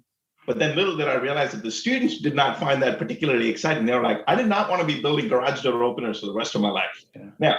Now, on that day, I realized, I really have to show them what the future of embedded systems really is, where it really is about putting in intelligence into these embedded devices. So it's not only about hardware and software coming together, but it's about putting hardware and software and machine learning together. And that gives these devices a whole new life. And that, I think, is really what TinyML is all about, right? It's about putting machine learning or AI capabilities into these extremely small sort of form factor devices like the Arduino Nano 33, for instance. I think that opens up a whole new world. I think the best example that I can give you about the possibilities about TinyML in the field would be, just think about smartphones. We have smartphones today, so we take them for granted. But think about the feature phones that came before them. Embedded systems are like the feature phones. You know those old bulky phones that you used to carry, and they could only do one task, which was basically dial in a number. You and I could never write a specific application, but think about what a smartphone did. A smartphone basically gave you the hardware and the software in a nicely packaged box, and anyone on the planet could write a really interesting application and deploy it and make it globally accessible. And that fundamentally revolutionized the way we actually think about a phone. Yeah. And I think that level of impact is exactly what we're going to see, because now these small little devices are completely capable of sort of having that, because the software is matured to that point, the hardware is matured to that point, and the applications are now ready because we have the algorithms that are ready to get processed on device. So one interesting thing that I wanted to talk about is also the teaching aspect. Arduino started off as a teaching platform for graduate students. And in a way, you're teaching students about this complex topic. No? And so can you tell us a little bit about how the class is structured, how you teach this? What's the process you take the students through? Yeah. So I think first and foremost, I want to resonate with what you just said, Massimo, which is like, it's about making a lot of this cutting edge technology, even in an embedded device, like the ones that you all build are like remarkably capable devices, right? It's very sophisticated technology, but it's packaged and built in a way that it's actually broadly accessible. And I think that's remarkably important for us to be doing, right? So now, especially in the context of machine learning, for instance, I am especially passionate, and I think all places that have access to this technology have a moral responsibility to actually make it broadly accessible. That's number one. This technology cannot just be taught in universities where, people like me who happen to know this technology are. It's got to be something that we actually enable for everybody to know, right? Similar to how Arduino is globally accessible. So one of the missions, the fundamental mission behind teaching TinyML, this is important because the teaching is a vessel for actually achieving the goal, right? And the goal is basically wider access to applied machine learning. So the way we have done it at Harvard, and we have also done a major course on edX, on TinyML. The one that we did at Harvard was sort of like trying to teach students that embedded machine learning requires you to go all the way from the top, understanding the applications to the algorithms that you're using, to actually understanding what the software looks like, the runtime frameworks and so forth, and then finally all the way down to the metal that is actually running things.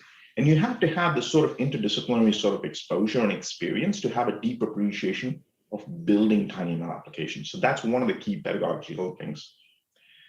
And the third part is, after we did this last year at Harvard, one of our ambitions was to actually make it widely accessible, very much like Arduino, just make this education broadly accessible. And so we worked with HarvardX, and we also worked with Arduino very closely in order to achieve that exact same experience of putting that machine learning in the palm of your hand. And that's pretty incredible if you think about it.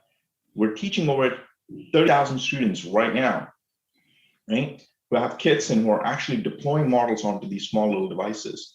And they're all over the planet. I mean, I think there are about, out of 160 or 170 something countries that are on this planet, there are about 157 countries, students from 157 countries. So it's globally accessible technology, right? And so the way we do it, one of the key challenges you get in there is, how do you teach something like this, which is quite cutting edge, or in a way that is actually globally accessible? Because people come from many different backgrounds. You don't want to separate and say, okay, well, only if you know machine learning, you can start getting into TinyML. That doesn't make sense. So we had to structure the courses so that we had an on-ramp into machine learning. Then we talk about once you understand that machine learning language, then we talk about the applications of TinyML. What are the different applications, like the examples I gave you earlier? We talk about it from an implementation sort of standpoint. And then finally, in the third course, the students actually go on to deploying the models on the physical hardware. And in fact, one of the most exciting things that I tell you was that just recently, a student who had gone through all 3 courses from zero background in machine learning to actually deploying their own custom keywords on the device, holding the device in their hand and trying to test it and when it works and when it doesn't work. That was by far the most rewarding experience I have ever had, because you got to think about the logistics that are involved, the number of people across Arduino, across Harvard, across all the staff who put the material together.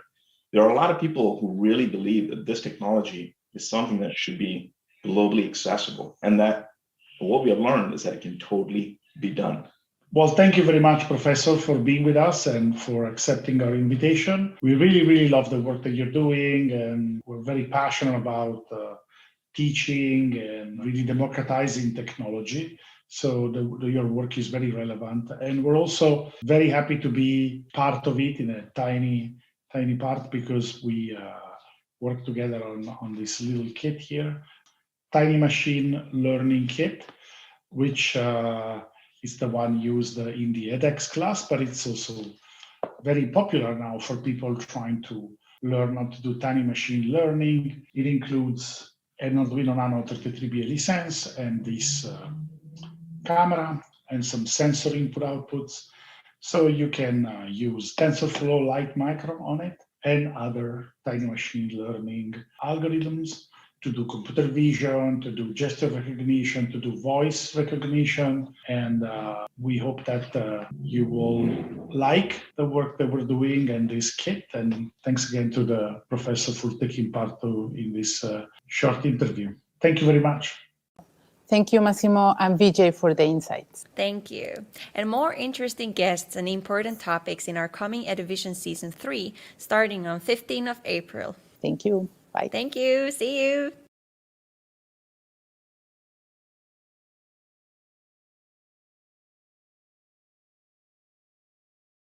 Hello everyone, my name is Sebastian Romero. I'm interaction designer and creative technologist at Arduino.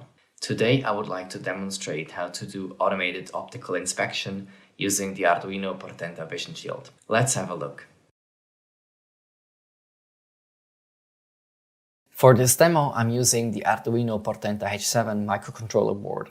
It features a dual-core Cortex M7 and M4 processor. It has Wi-Fi, Bluetooth, a secure element, a LiPo battery charger, an RGB LED, and a USB-C connector. For the machine vision part, I'm using the Arduino Portenta Vision Shield with LoRa. which has a LoRa module, it has a HiMax low power camera, has 2 microphones for directional sound detection, it has a JTAG connector and an SD card connector.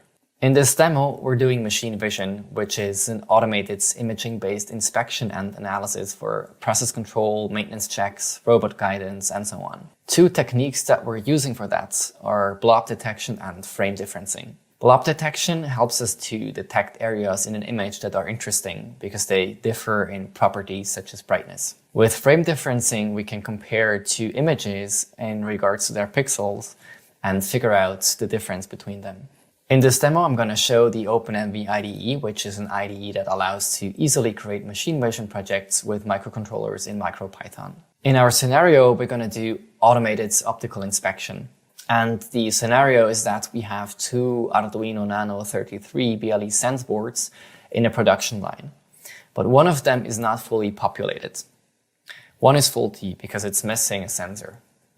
So the one that you see on the right-hand side should have a sensor mounted in the middle. Let's have a look at it. What you see here is the OpenMV IDE. On the left-hand side, you see the script editor to write your script in MicroPython.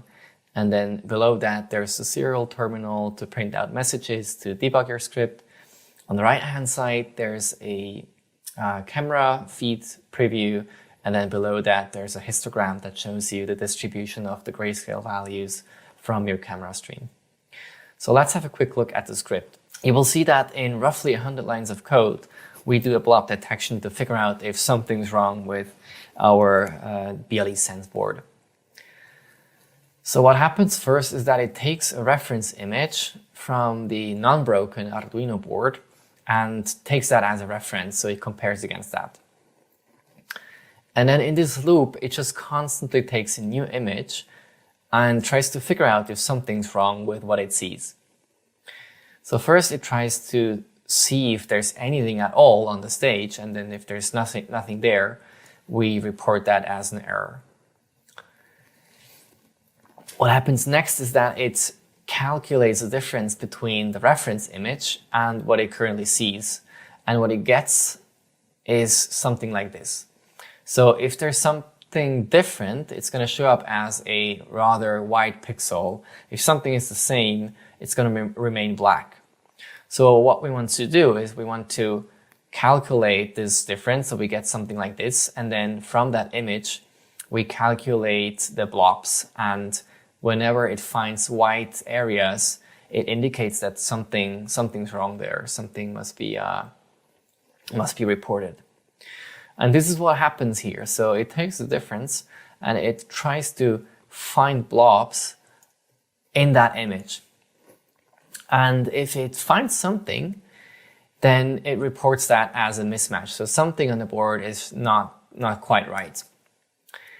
And then what happens is that it just draws a rectangle around these blobs, but you could do anything. You could, for example, sound an alarm or report this error in another way, or maybe even control a robot to take some action there. Let's try it out. When you start the script, it first takes a reference image. It uses that to compare against. Then the screen turns black because now it's in comparison mode. Since there's no difference between the reference image and what it currently sees, it's all black. When there's going to be a difference, it will report that as a mismatch. If there is no object on stage, it will also report that as an error, and it says no object detected. Now that you can see the faulty unit on screen, you will see that it calculated the difference, which shows up as white or gray pixels. And it found some blobs, some areas of white pixels in that image, which indicate that there is something missing. So what you see here in the middle is where there should be a sensor mounted. If we now go back to the original, the non-faulty unit, you will see that there should not be any difference. There should not be a mismatch. As you can see now, the screen is almost black because there is almost no difference to the reference image that we took in the first place. And that's the end of the demo. Thank you so much for tuning in.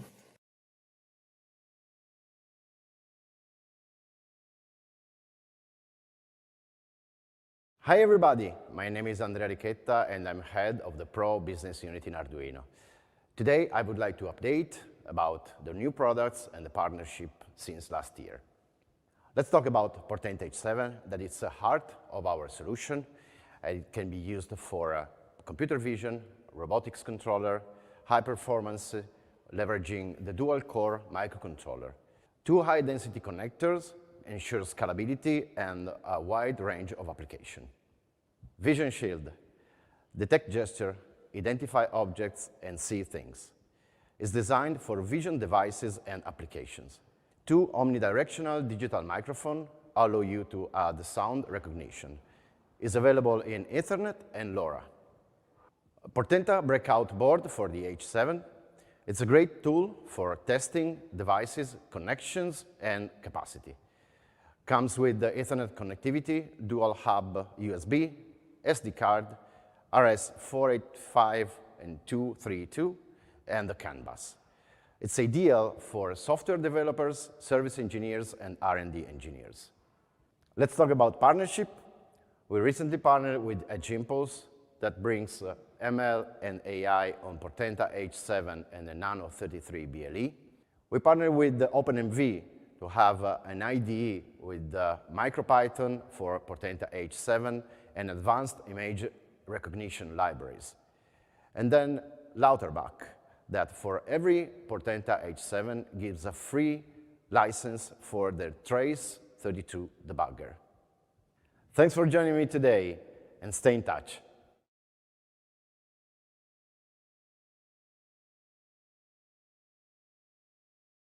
Hello, welcome. I am very happy that I am going to interview someone very special. So with us is Tabitha, or Tabi, as you would like us to call you.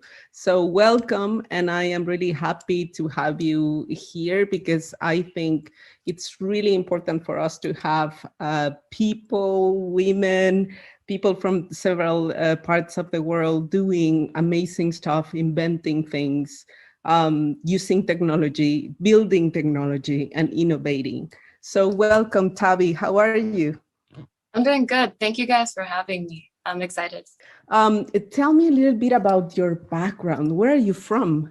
I'm originally from Kenya. I'm still a citizen of Kenya, but I'm in the United States currently doing an undergrad in computer science at Boston University. And I've been really interested in tech almost from the first point I was introduced to it in freshman year of college.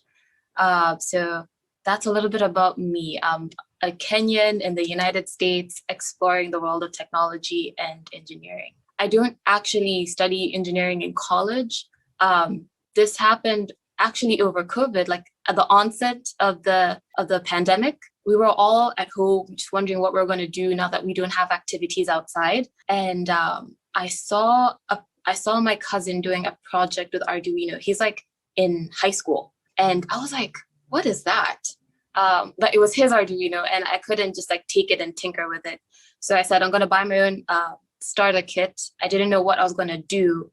And this was like less than a year ago, like May of 2020. And then, slowly started doing more projects, and engineering now became a part of my story as well. This is why it's so important, the topic of STEM or STEAM, because then it makes this accessible to as many people as possible. And this is something as well that we do on our work on an everyday basis, I would say, in Arduino. So it's very important to us that people have that access to technology. So you have been doing a lot of like connection to your hometown, to Kenya as well on that regard. So what is your interest? Do you want to inspire, help other girls or other people over there as well, and share knowledge? Maybe, I don't know. Are you doing something like that? So currently, no, because I'm still pretty new in the space. I don't even know where I want to be at the moment. But what I do plan to do in the future is I'd like to integrate robotics into how students learn math, especially. Because when I think of some of the projects that I've done, like the robotic hand, it's a lot of trigonometry and a lot of calculus here and there. And so if I can integrate something tangible like a robot into something intangible like math, maybe it could spark more interest and students could connect more with the subject matter. So looking into the future, that's something that I definitely would like to do. With regards to programming, I see that we could have more programming initiatives, especially in the high schools. I think a lot of students are interested. It's just getting that first opportunity to do so and having someone invest in you at an early age. That's what really matters. Tell us about the projects that you have been working on lately. I mean, I saw that you were doing a robotic hand, and you have been, testing with different materials, also with soft materials, and that involves a lot of mechanics too. So why are you interested in like robotic hands lately? So for me, I only do the projects that I think are really cool. Otherwise, I'll just never finish them because it's not inspiring enough. So before I joined robotics, I was fully into just like the software bit of tech. I was programming, I was doing a little bit of machine learning here and there. And one of my most interesting projects, or the work that I was super interested in, was human pose estimation. And so in human pose estimation, you have to locate like the joints of a person and try and see how they move through time. And then, just make analysis based on that. And so I said, this is interesting. If I have the coordinates of a person's like arm or their hand or something like that, I could translate that into a robot and have it move like a person. So when I joined the robotics field, or when I started doing things with Arduino, one of the things I had to do was I had to create a robot that sort of moved like a person, because I already had the software angle and I was just trying to merge it with the physical, the mechanical side of things. Yeah. Great, because I saw that you were using an Arduino Uno like here and there as well on that. Yeah. And I was interested in the approach of the materials as well, just to have that, organic type of movement of the Right. fingers and all of the joints and everything. Then I would like to ask you, like, you have interests as well in like machine learning, and you have been exploring that as well. So you have been testing things around also, like you go to robotics, you go to machine learning, and maybe you combine that all together later on. So, and it occurred to me, I mean, in your website, you said that that you were taking a writing class, and that sort of sparked your interest in machine learning, which was amazing, because they are like different areas of study or like learning, and they somehow connected in the class that you took, I guess.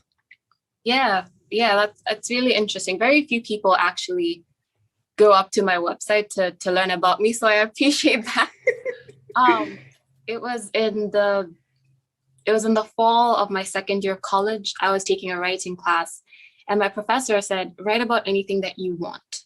And so, but make it good. So what happened is I was interested at the time in fairness and bias in machine learning, because one of my mentors was doing research in that field. And so I said, I'm going to pick up stuff from there and use it in my writing course. But then if you're doing something for a lay audience, you're not writing for machine learning scholars, you have to make things really clear. And so that was a challenge for me, because I gotten so used to talking in jargon that I forgot to break it down to something that a lot of people could understand. And in so doing, in that class, I really had to learn what machine learning was, and take people from ground zero to a place where they could understand fairness and bias in machine learning. And along the way, I realized that I think I just want to take machine learning as it is and translate it into other things, not necessarily the ethics side of it. But let's branch into computer vision, let's branch into robotics and see how that goes. Great. And what is upcoming for you, like in terms of school, other projects, or like things in the near future? Right, that's a really interesting question. So in the future, I actually want to build more robots that kind of function within the home. We've been in sort of like a lockdown for so long that it only makes sense to make robots that, you know, could really function in the environments that we're so used to at this point. So I want to make tiny robots that sort of like mop my floor, scrub my floor, or something like that. Great. Thank you. So where can we find you in the internet, on social media? Right.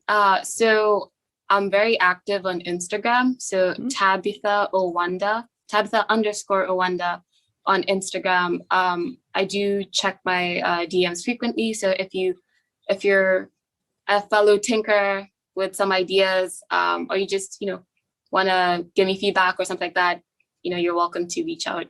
I'd like to say congratulations to making it another year, but I also want to say good job, because in terms of like making STEM more open for a lot of people, Arduino has to be like #1 on my list. The community is awesome. The software is awesome. The technology is awesome. I'm just really happy with what you guys do. So all the best and good luck on another maybe 50 or 100 or 1,000 years to come.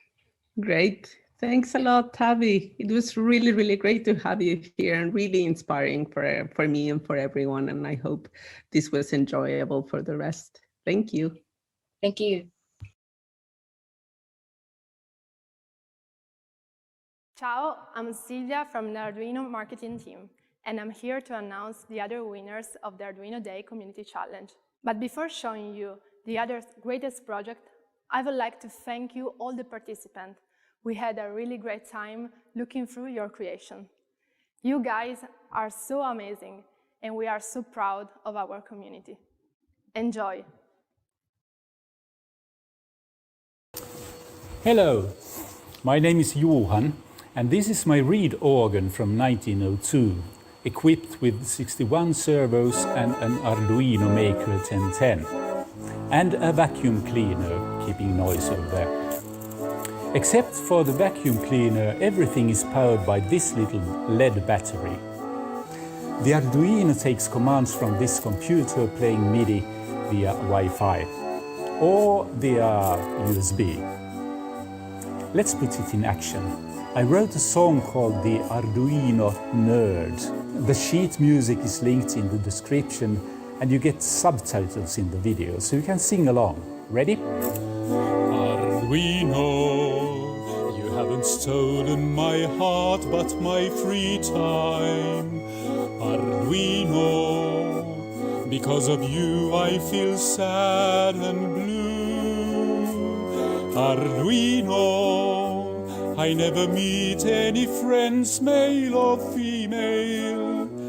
Arduino, I spend all evening and night time with you. Arduino, non hai rubato il mio cuore ma il mio tempo. Arduino, nessuna donna sarà con me. Arduino, non ho affatto una vita sociale. Arduino, passo ogni giorno, ogni notte con te. Buon compleanno Arduino!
Hey everyone, I'm Anastasis, I'm from Greece, and I'd like to share with you this project called the chessboard puzzle. It's basically for RFID readers connected to an Arduino, a relay, an electromagnetic solenoid lock.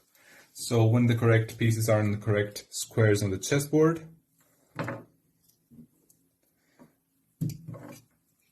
the lock opens up, which opens up the drawer. This is the final result. As you can see, the drawer is locked.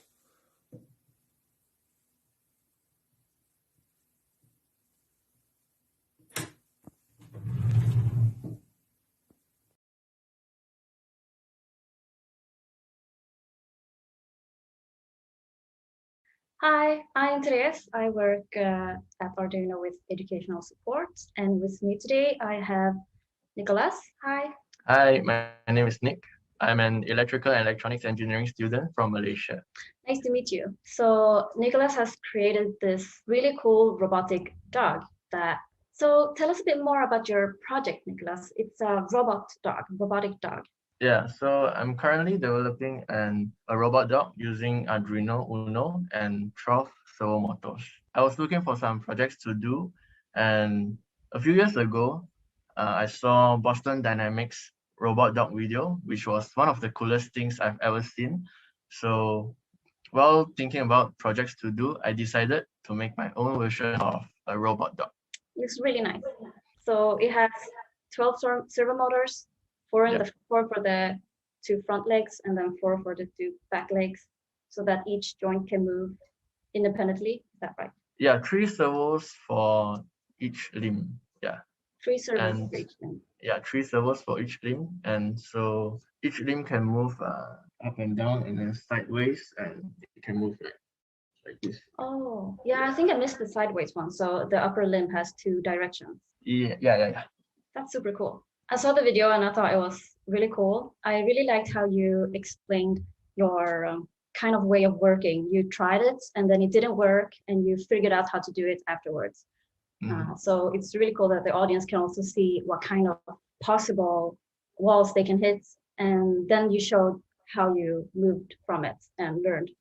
Like when you're printing the parts and they didn't fit perfectly the first time. So you changed some stuff and then you learned how to print it properly and also use the ball bearings. So I think that was really cool. Thanks. And I liked your way of calculating the movement, the up and down movement by the reverse. Do you call it? The inverse kinematics. Inverse kinematic. That was also really cool. So my background is mechanical engineering, so I'm really fascinated about those things. But your background, Nicholas, it's electrical engineering? Yeah, electrical and electronics engineering. Cool. And did you learn about this topic in school, or is this a side project for you? Yeah, in school we touched, we had a project on Arduino. It's just one semester. We learned about Arduino briefly, just on the surface. Then I got interested, and so I decided to study more about it on my own. And this is my own side project, aside from school. That's super cool. So was it in school that you first heard of Arduino, or you got introduced to the topic? Yeah, my sister actually introduced me to Arduino. When I was in my first year of my university, my sister gave me an Arduino Uno. Yeah. That's nice. That's super nice to hear. Yeah. So for the Robot Dog project, at the moment it can go up and down. Up and down. What are the next steps? Right now it can go up and down, and then its body can pitch up and down like this as well. And it can do some basic like marching. It can march. Okay. Marching, cool. Yeah, marching. So it can move its legs up and down, but it can't walk yet. So I think the next step would be walking. Have you ever considered implementing other abilities to it, like sensors or distance measuring sensors? Or oh yeah. I plan to add some sensors to it in the future. What kind of other challenges did you face when building this project? There are quite a few. The first one was to look for the suitable components. I think I talked about it in the video as well. And then, but I managed to overcome those as well. But However, there is one challenge that I think will accompany me throughout this entire project, which is the coding part. So I think this will be a challenge that will accompany me throughout the project until I'm completely done with it. So your strength is the electronics, mechatronics part, and you see the programming the movement as the biggest challenge. It is a challenge because I want to code it myself. You would like to code the movements and calculate the other, like except for just going up and down. It's going to be the challenge. Yeah. So why did you decide to use Arduino specifically? Was it because you were introduced to it from school? Yeah, one of the reasons was because I was introduced. I mean, my sister introduced me to it, and then the other few reasons are because the programming language that I mainly use is C++, which is the language that Arduino uses as well, and there's a large community online, so there are tons of tutorials which are really easy to access, and there are also a lot of open source libraries written for it. So that's why I use Arduino Uno. That's really nice to hear. What about after the dog project? Do you have any other plan to build other projects using Arduino? Or what Yeah, sure. First, I plan to conquer the land robot. So prior to this project, I built an RC car based on Arduino as well. And so after the RC car, I decided to build this dog, which is also a landed robot. And then the next one, I want to challenge myself to build a drone. A drone, a flying one. Yeah. Cool. Yeah, I think I saw your RC robots on the side of one of your other videos. You had a video when you were transforming your computer power system to power your dog, actually. Is that right? That was the video about a power supply. While looking for a power supply for this robot dog, I found out that you can actually transform an ATX, which is a computer power supply, into something that I can use for my dog. That was really smart. I like that. If you could give any advice to the audience, to other people that wants to start creating projects with Arduino, what would you say to them? I would say just pick something that you like and do it at your own pace. So don't get overwhelmed, because there are a lot of other more advanced projects out there that if you are just starting out and you see them, you may get discouraged. So just focus on yourself. As long as you are enjoying what you are doing, I'm pretty sure you can build anything that you want. So do it at your own pace. That's really good advice. It's really smart. I agree that it can be really overwhelming when you go to these other project sites and you see all the other people's projects and you're like, no, it's already done. But as you say, it's really good to just do it at your own pace and do it for yourself. Thanks a lot. Is there anything else you want to tell us about you or your projects, class? I think that's it for now. Hopefully I can complete this project by this year. Yeah, that would be really cool. We really liked it when we started. So you're from Malaysia, right? Yeah, I'm from Malaysia. Is there a big robotics or Arduino community in Malaysia that you know? I think there is, but maybe I don't know about them yet. Yeah. So maybe now that they will see this video, they can. Yeah, hopefully. Hopefully. Pray to come. Yeah, that was really nice. Really nice talking to you, Nicholas. Thanks. Thank you.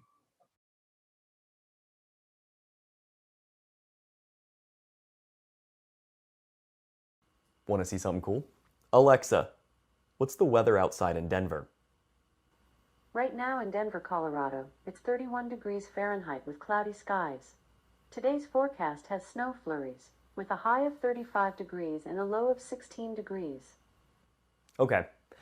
I know the Amazon Echo has been around for a few years, so this might not seem so interesting, but voice is still the new frontier in the world of computer interfaces, and it's all made possible with embedded machine learning. When we think of machine learning, we usually think of powerful servers crunching tons of data in order to do things like filter out spam emails, recommend movies for us to watch, and predict traffic patterns during our commute. But not all machine learning can be done in the cloud. Sometimes you have to compute things locally to get the job done, and this is the world of edge AI. For example, what happens if a self-driving car loses its internet connection? It needs to be self-reliant enough to obey traffic laws and not crash into anything. That means putting a lot of processing power in those vehicles in order to capture data from the various cameras and different sensors and then use it to make split-second driving decisions. For years, machine learning research has been focused on large servers and desktops, even though self-driving cars require powerful computers. Simple object detection in a picture requires thousands or millions of operations in a complicated neural network. Researchers in the last few years have made huge efficiency gains in being able to run machine learning algorithms on tiny microcontrollers.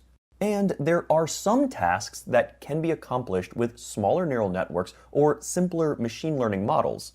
That leads us to embedded machine learning, or TinyML. Running machine learning tasks on a single board computer isn't really anything new, but doing them on a microcontroller opens up a new world of possibilities. Because microcontrollers are cheap and power efficient, we can begin to make a whole new generation of AI-powered electronics. This Echo is one great example. It uses embedded machine learning to listen for the Alexa keyword and then streams everything after that to a server, which then processes your request using more complicated machine learning algorithms.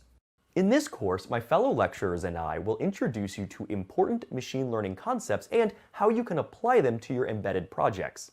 We'll go over what is AI and machine learning, how to collect data, extract features from that data, train a machine learning model, and deploy that model to an embedded system. In this course, I'll show you how to create two different demo projects using your smartphone or an Arduino. The first is a gesture recognition device, and the second is a speech recognition system. You'll also be asked to modify these projects for your own use cases. We'll use a tool called Edge Impulse to help us curate data and train our machine learning models. I want this course to be an overview of how to build a machine learning system, so you can see the process in action rather than getting bogged down with the specifics of machine learning. There are many great books and courses out there if you want to dive deeper into machine learning. However, this course does not assume you have any prior machine learning knowledge. My hope is to get you working with and playing with embedded machine learning in only a few hours. I recommend having some experience with Arduino or the C programming language to get the most out of this course. Even though there are many build systems out there for microcontrollers, I plan to use Arduino for the demonstrations, as it's easy to set up and lots of people have experience with it. Feel free to take what you learn to your own development environment. I hope this course inspires you to build some amazing things with machine learning. Let's dive in.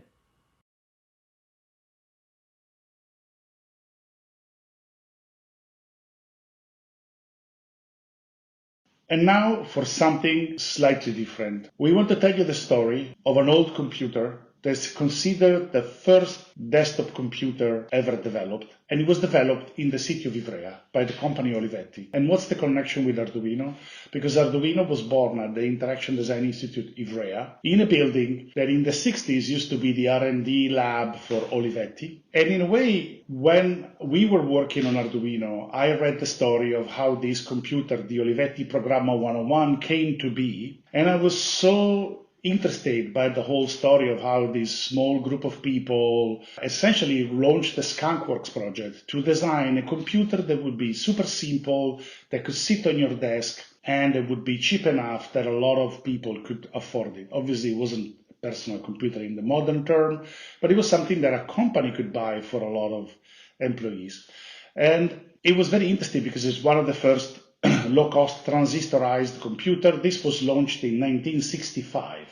Imagine this, this little computer that starts in the city of Ivrea, made by a small team of like 5 people, becomes something that gets used by the people who are in mission control during the Apollo mission. So you will see, it's crazy. There are pictures of these people calculating orbits and everything with this little computer on their desk. And we are lucky enough that the team who worked on that project, a number of the people who work on it are still with us. And I was super lucky enough to be able to interview Gastone Garziera, who was a young technician on that team back in those days. And I did a very long interview that we are still kind of editing because it's full of great insights. But, I'm just going to show you a little piece of that story where Gastone tells a little bit about the development of the machine and how that little machine became so iconic and so important that some of the patents in that machine were licensed by HP and used for years to come. So there were a lot of crazy and interesting ideas built by this small group in this little town of Ivrea. And so in a way, for me, that was a big inspiration. I know people like vintage computer stories, and the Programma 101 is so important as a machine, but it's virtually unknown in the English-speaking world because obviously, everybody talks about how, America invented everything, but, other countries around the world did their bit to invent the world that we live in now. And so here's a little bit of how we became what we are, also thanks to the help of this small group of people that invented something that didn't exist before. Tu mi avevi raccontato che allora, nei primi anni 60, un transistor costava quanto lo stipendio di un operaio? Qual era il... All'inizio sì, infatti io non mi sono mai comprato prima di arrivare in Olivetti, però qualche migliaio di lire lo costava ancora. Quando c'erano nel laboratorio facevano le memorie a nuclei. Sì. Le fabbricavano lì al laboratorio? Ah beh, certo. Come c'erano le signore che facevano tutto? Io le ho conosciute, c'era un gruppo di guarda, erano selezionate perché dovevano avere una pazienza che faceva accettare, perché il nucleo di ferrite è una roba che è anche fragile. Sì. Tu pensa quando hai fatto un piano di 100% nuclei attraversati tutti da 4 filature, perché ci sono i 2 di selezione, quello che va all'amplificatore e quello che dice dopo se vuoi scrivere 0,1. No? Sono 4 fili che filano tutto i 10.000 per piano che aveva. Quando hai finito a fare il piano, se ti accorgi che c'è un nucleino rotto in mezzo, o ti spari o devi avere una pazienza, cominci a tagliare di qua, a togliere il filo, togliere quell'altro, rifilare il tutto, risaldare. Cioè è una pazzia. Bisogna trovare il modo che una volta che hai fatto il programma, fatto la fatica, l'hai debuggato, eccetera, quel programma riesci a salvarlo e poi quando ti serve devi ricaricarlo in modo automatico, non devi più ridigitare. E allora ci siamo scatenati per trovare una soluzione che è approdata alla cartolina magnetica. Tu la conosci? Certo, una? Le conosco, le vendono su eBay a 100 euro le cartoline. Pensa a te.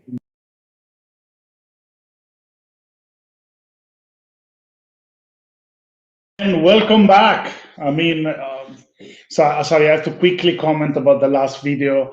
I was just, I love Gastone. He tells the story of this project with such passion, with such, you see that the interview is very long, we are editing it, but there's so many incredible tidbits about how they would build electronics in the 60s. There's also all these kind of crazy stories of how, transistors were so expensive, then Olivetti ended up starting a factory to make transistors in Italy that's still with us now, and it's called ST Microelectronics. So, it's just a crazy story. And so we are working on it.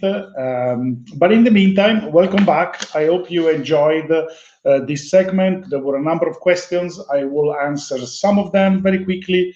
So there was a lot of questions about the IDE 2.0. I'm super happy about the questions and about the interest. So I have to say very quick responses to reply to some of the questions. First of all, the Arduino IDE 2.0 will always be free. Yes, it will always be free. So it's going to be open source. So don't worry about that. It stays with the Arduino philosophy. It is obviously more powerful than the current basic Arduino 1.8 something. It's based on a framework that's the same kind of framework that's used for Visual Studio Code, but with a lot of user experience customized for Arduino. Yes, a number of people basically commented about the fact that it's in beta. But, as I said multiple times, Gmail was in beta for several years, but people used it every day. So you can use it right now. It's very powerful. It's a great tool. There was some discussion, some questions about, how is Arduino going to adopt more professional build system like CMake? Well, the Arduino IDE is based on the Arduino command line interface, which is an incredibly powerful tool. You should really, really check it out. It's just one single binary. There's no interpreters, virtual machine, nothing. It's one single binary that's able to create a new Arduino project, compile it, upload it, support the debugging of that board, and a lot of other things. And it's just amazing because it does a number of things that normal build systems, in normal build system, you have to kind of build yourself. It automatically navigates your code, figures out all the dependencies, figures out the different libraries. It's just an amazing tool. So if you're a power user of Arduino, just take the CLI, integrate it in your IDE, you will love it. The Arduino IDE 2.0 builds upon that. Big shout out to the Arduino tooling team, Roberto Sora and all his team. I'm not going to say all the names, just the guy who runs the team. And Ubi is part of that team. They have done an amazing work. They've been working really, really, really hard on it. So you should really, really try it. There was a question about debugging the Arduino Uno and the other sort of 8-bit machines. Well, so it is possible to do it. We are probably not going to do that because we have so many things to do that we can't do it. But it is something that the community can contribute and should contribute. So if it is possible to do it, I don't think we'll have the energy to take care of that ourselves. But that's why we make it open source. And that's one of the other things. There was a lot of questions about AI. So I realize a lot of people ask, yes, you can run a lot of AI algorithms on the Arduino. And, this is an Arduino Nano BLE Sense. It's a Cortex M4 board, and it can run TensorFlow Lite Micro. Actually, this is a little kit that we developed to be used in that class that we mentioned that is done with edX. So this is actually available on the store. You can buy it. The class has about 30,000 people registered, so you can get a complete tiny machine learning sort of class for free at edX, courtesy of Harvard and a professor that we say hi to, that we interviewed. So and this is just the Cortex M4. If you're looking for powerful, robust AI, tiny machine learning, the Arduino Portenta is perfect. It's got like a super powerful processor. It's industrial temperature, so it's just amazing. There's a lot of stuff. There was a question also about the development environment for the VDOR. I would say that's kind of got stuck in the process, I have to say. So the process that we were building, the project that we were building was very, very ambitious, and I have to say, it's kind of stuck because it was very, very complicated to actually realize the vision that we had.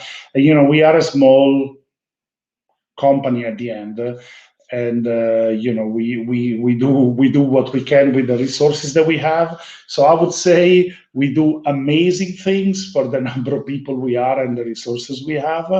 But we can't. Sometimes some things don't just not all the cakes come out out of the oven. Sometimes they get burned, but other the stuff that we're working on is amazing. The Portenta is programmable with all the normal FPGA tools from Intel. So it is a powerful board. It's very useful. It's used by people. So right. So now we have another segment. This segment is talks, a lot about robotics, education. There's also some discussion and some examples of the uses of Arduino in industrial environments, which is something that's very, very important, very close also to my heart. Just not to make this too personal, but I studied essentially industrial automation since I was, since from high school onwards. So for me, when I see a factory making stuff, it's like I'm going to Disneyland. And so for me, anytime somebody has an industrial use for Arduino, it makes me super happy. And this Portenta and some of the tools that are coming are just going to make that, are going to change a lot the way that people do things. And so I'm super excited about this. And this segment has a little special segment as well.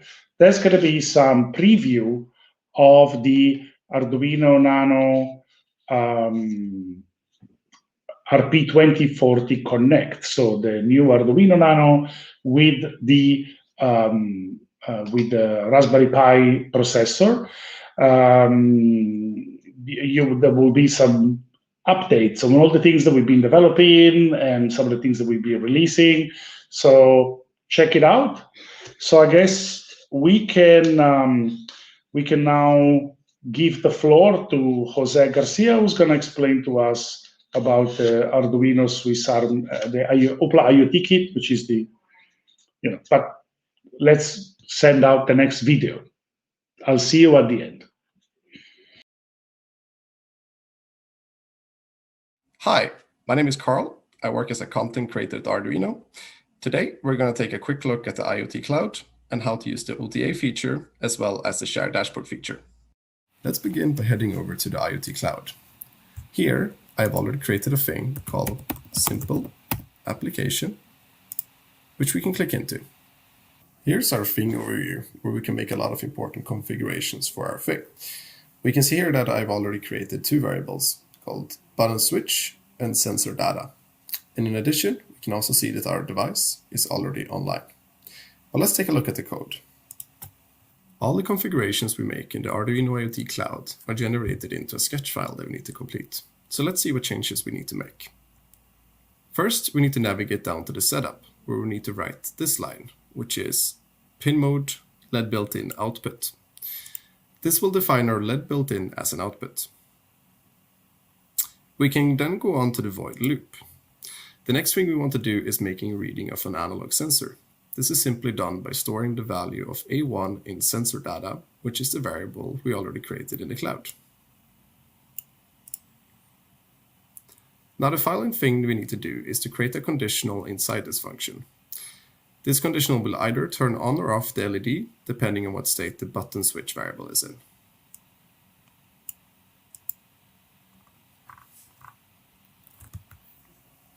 Now that we're done with writing the code, we also need to upload it to our board.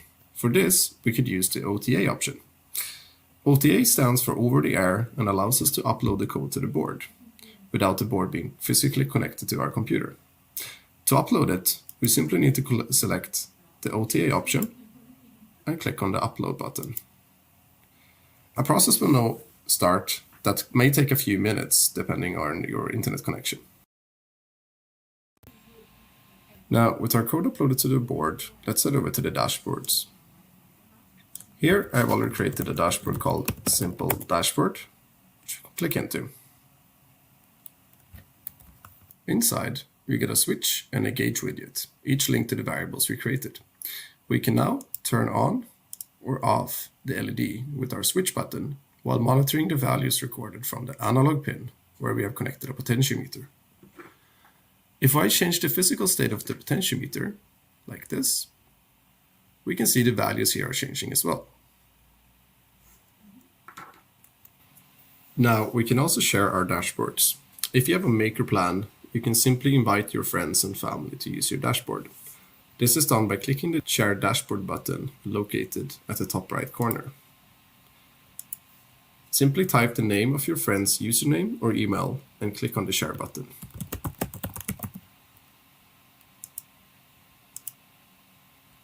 An invitation will be sent to them by email.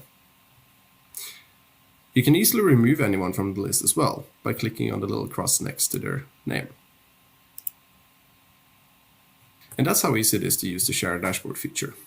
So now, hopefully you guys know how to use the dashboard feature and the over-the-air feature. I wish you all a very happy Arduino Day. Thank you for watching.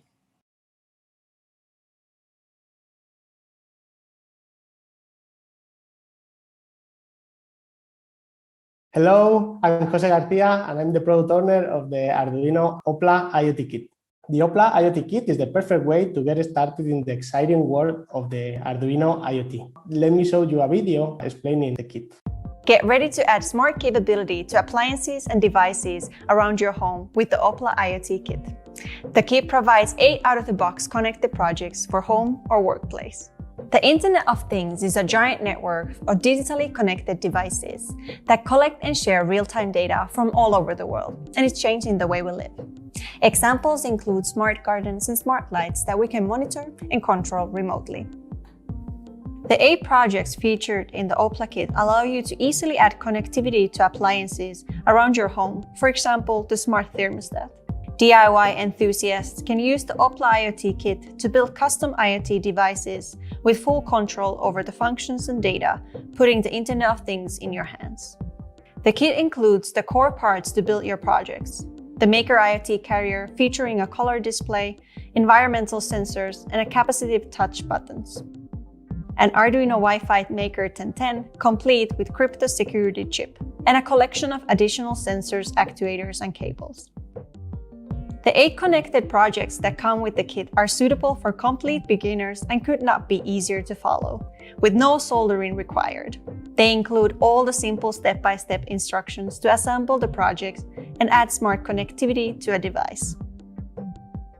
Choose to build a smart home weather station, smart thermostat, smart indoor garden, smart lighting, smart home security, or for the astronomers amongst you, smart solar system tracker.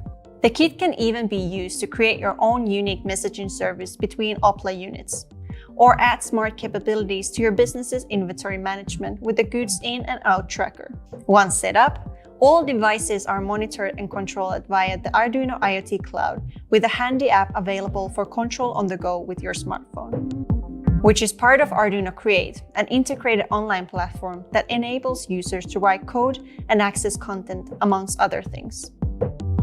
The complete package comes with an inclusive 12-month subscription to Arduino Create Maker Plan, an integrated online platform where you can go from an idea to a finished IoT project in minutes. For those of you wanting to go above and beyond the projects featured in the kit, the Arduino Create Maker Plan provides you with the tools to write code, access content, configure boards, and manage multiple devices. You'll have the ability to manage every aspect of your smart projects from a single dashboard. The Internet of Amazing in your hands. Turn your home smart. Then sit back, relax, and enjoy. Opla, it is what you make it. In addition to the devices and projects, the kit also includes 12 months free access to the Arduino IoT Cloud Maker Plan. It includes all the advanced features of the Arduino Cloud. Just strike into the IoT world with the 8 hands-on projects included in the kit, but then hack them, expand on them, and quickly create your own projects easily with the Maker IoT Carrier or the Opla IoT Kit. Remember that if you already have any Maker family board, you can also purchase the Maker IoT Carrier by itself. Now, let me show you in this video some other projects that you can create with your Opla IoT Kit or the Maker IoT Carrier.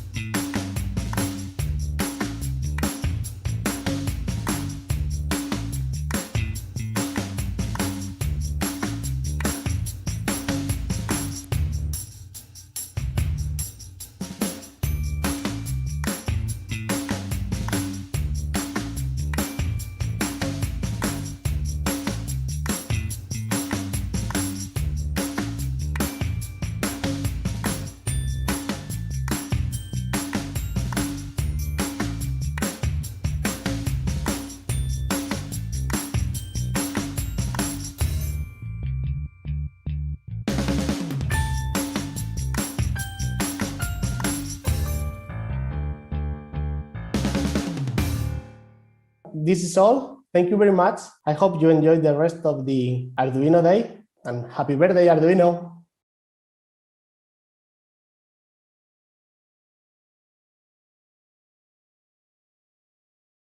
Hi everyone, it is Roxana and Melissa from Arduino Education and Eduvision. Did you know that it is estimated that there are more than 20 billion connected devices used around the world? Yeah, so next we're going to see a clip from a student that created his own project using the components of the Explore IoT Kit.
Thank you, Oliver. Next, we want to show you a clip with our guests from Eduvision Season 2, Sarah Wilner-Giver from Tufts University in the US. She conducts research at the Center for Engineering Education and Outreach. Yeah, and her research focuses on designing technologies and learning experiences to maximize solution diversity in engineering classrooms. I think the only other thing that talking about IoT always gets me really excited, especially in the making education context, because I feel like a lot of times the types of prompts we present students with are sort of these localized, you, your partner, your materials, and maybe some sort of local input from a sensor.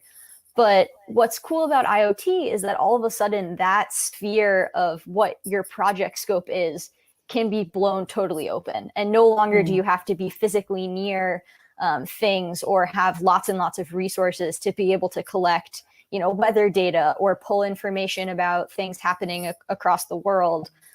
And so I think that to me is the real power of being able to engage students with IoT, is to help them think beyond just my materials in my school with my partner to more of a global community and see how you can be infinitely more powerful when you tap into the sort of more distributed system. So from Michael, how can we engage college level students while assessing them for IoT? Assessment seems to ruin all our good intentions.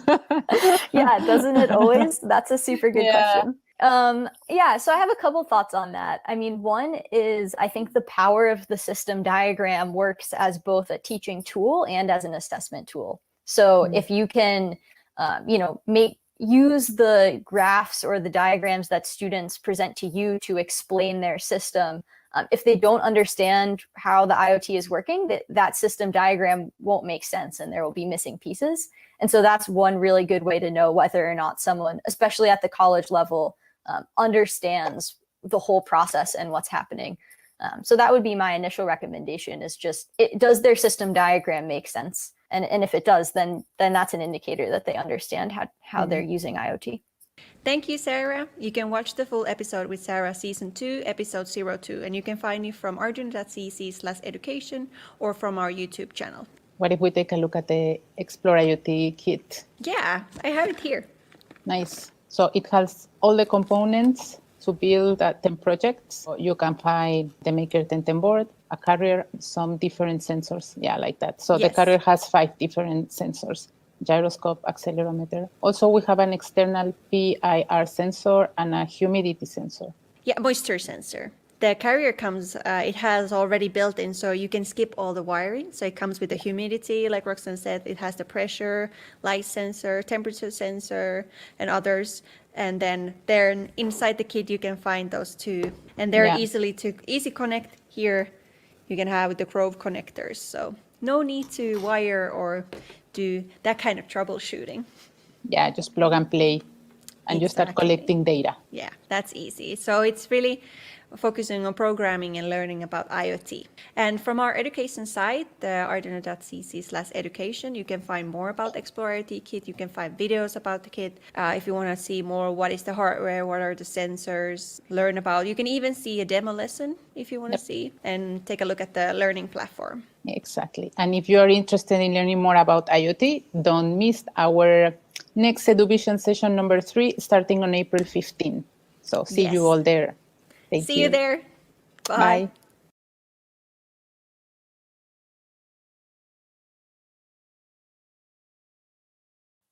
Hi, I'm Achille. I'm the sales director of Arduino Pro Business Unit. We are a team of people dedicated to support those customers that are willing to partnership with Arduino from early prototype to final production. I'm really excited to introduce you on a new product of the Arduino Pro family, the Portenta Breakout board. It complements the Portenta H7, providing a powerful carrier board with the flexible access of all the available interfaces and resources coming with the Portenta H7 itself. Watch this video to learn more.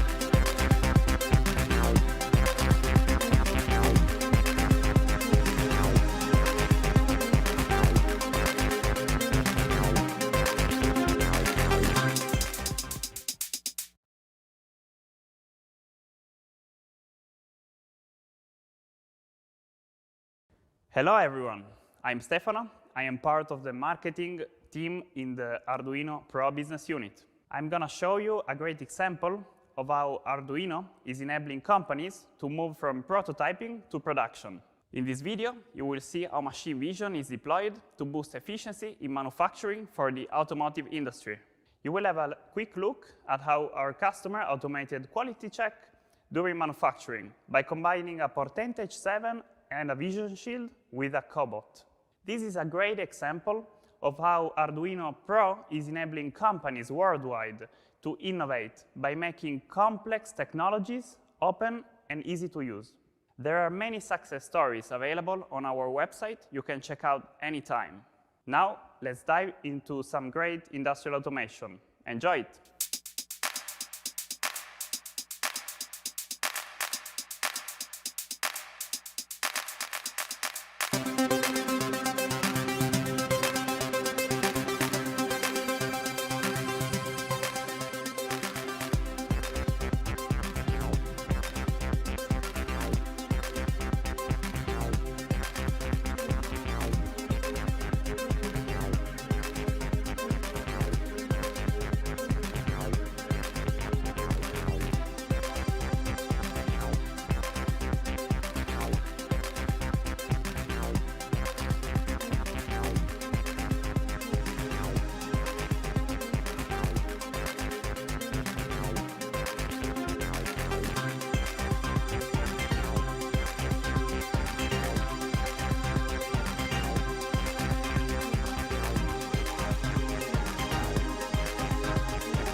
Hello everyone, this is Roxana and Melissa for the Arduino education team and for EduVision. Hello.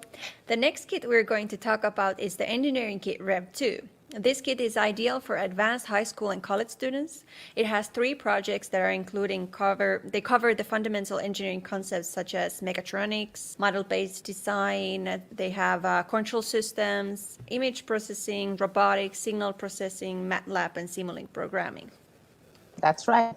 So let's see a video from the product owner of the engineering kit, Ernesto Lopez. Yes. Hi, my name is Ernesto, and today I want to talk to you about the engineering kit. The robotics industry is a growing sector that will shape the future of agriculture, automotive, healthcare, manufacturing, and even space exploration. The Arduino Engineering Kit is a hands-on learning tool that covers fundamental concepts of robotics and mechatronics, including control systems, model-based design, image processing, and visual programming. The kit contains everything you need to build and program 3 projects: a self-balancing motorcycle, a mobile rover, and a drawing robot. For example, in this project, you will learn about PD control, modeling the system before deploying it in the hardware, and visual programming with Simulink. The online learning platform will guide you through the entire process. In order to prepare students for real-life environments, we partnered with MathWorks to develop this kit. You will learn how to use MATLAB and Simulink to program and control the robots. One of the things I like most about this kit is its versatility, since it provides all the tools you need to keep on exploring on your own once you have completed the lessons. You can, for example, reuse the electronics to build a different robot, or you can repurpose one of the existing projects to do something completely different, to, for example, what we did with the drawing robot, which we turned it into a tic-tac-toe machine. There is many ways you can explore and keep on building your knowledge.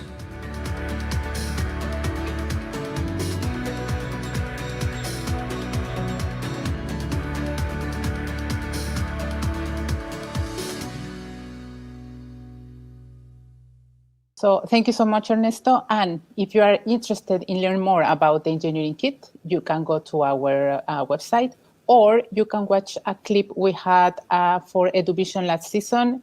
It's episode number 3 with Mishan Marate from MathWorks. Yeah, Misha Marate, he's a technical marketing engineer at MathWorks with a specialization in control systems and smart materials in his master's, and he was part of the team that developed the engineering kit. And we can see a clip from that episode. Welcome. Hey guys. Hello, Mishan. How are you? Yeah, I'm doing good. How are you guys doing? Good, thank you. And thank you for joining us today. So what do you think, what kind of skills for future career students can learn from the Arduino engineering kit? Well, so the kit comes with 3 different projects, as Ernesto just mentioned. So you could get started from anywhere from control systems to mechatronics, robotics, image processing, and all these concepts actually they can scale up to real world problems. So that's how you can get started in these kits. So these kits introduce some fundamental problems in these areas of robotics and control systems. And then what students can do is they can appreciate these concepts, and they can scale it to a real life problem. So that's how they can get started.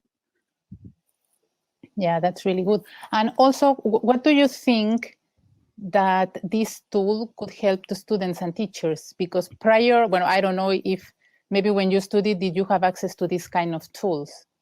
So what do you think? Yeah, that's a good question, actually. So I would have been very happy if I had an Arduino engineering kit during my undergraduate days, because I was very much interested in control systems engineering. And if I had a self-balancing motorcycle, I could have experimented with different control algorithms on that and do some really cool stuff. So what I feel is this kit helps you come out of the actual textbook to the real world, which has some real set of challenges which are different from the ones that we usually come across in our textbooks.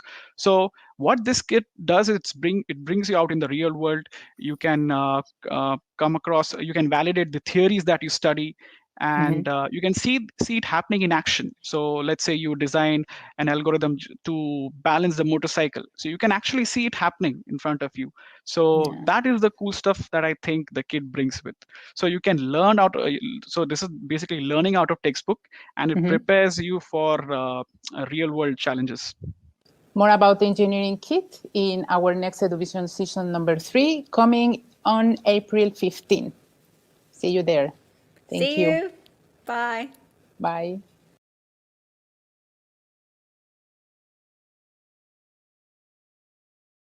Hi, everyone. Melissa and Roxana again. So now we're going to show you a live demo with the Science Journal app, and you have the chance also to do it together with us. So Melissa, what do they need to do? Yes, so everyone take your smartphone, tablet, or if you have a Chromebook, you can take your Chromebook. And depending on your device, go to the Google Play Store, Huawei App Gallery, or the App Store. Search for Arduino Science Journal and download it to your device. This app is free and doesn't require any registration or signing up. And if you already have the Arduino Science Journal, you can simply open it. Okay, now everyone should have their app installed and open, and let's start the experiment. So first and easy, one of is to test how bright is your room. Yes, and from the plus sign on the bottom right, you can start a new experiment, and then we can tap the sensors icon to see all our built-in sensors that our device has. And note that different devices have different built-in sensors, and their names might differ according to your device's language settings.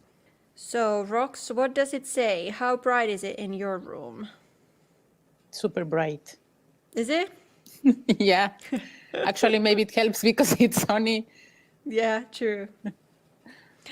And people trying this at home, you can go around and try different rooms, but don't go too far. We still have some other experiments left. I'm checking. I don't actually have that bright. Maybe I should get a better light. Yeah, probably. Yeah, but that's fun. So another fun experiment you can do is try how low or high your voice is. So try to whisper as low as you can and then scream as high as you can and see what it happens. Yeah, so there is this, for me, for example, I have this mic icon for the sound intensity to measure the decibels. And I can now try to whisper really, really, really. Even this was 30 decibels. And now I'm going to mute my mic and I'm going to try screaming. And I don't take any responsibility. If you try this at home and if your neighbors complain, it's on you, not on me. So I'm going to mute myself.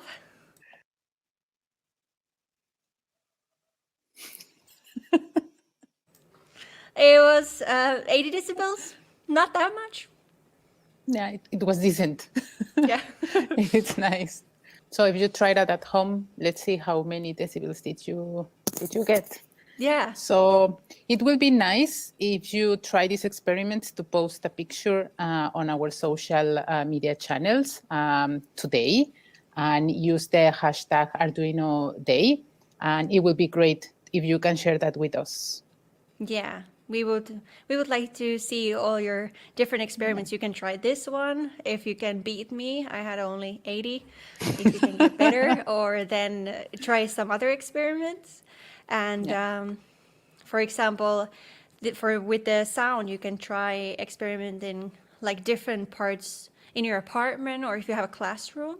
Mm-hmm. And if you like if you're working from home, for example, how loud it is actually in the environment where you are. And it can be quite surprising how noisy it can be throughout the day. And humans' hearing can be damaged by sounds of 85 decibels and above.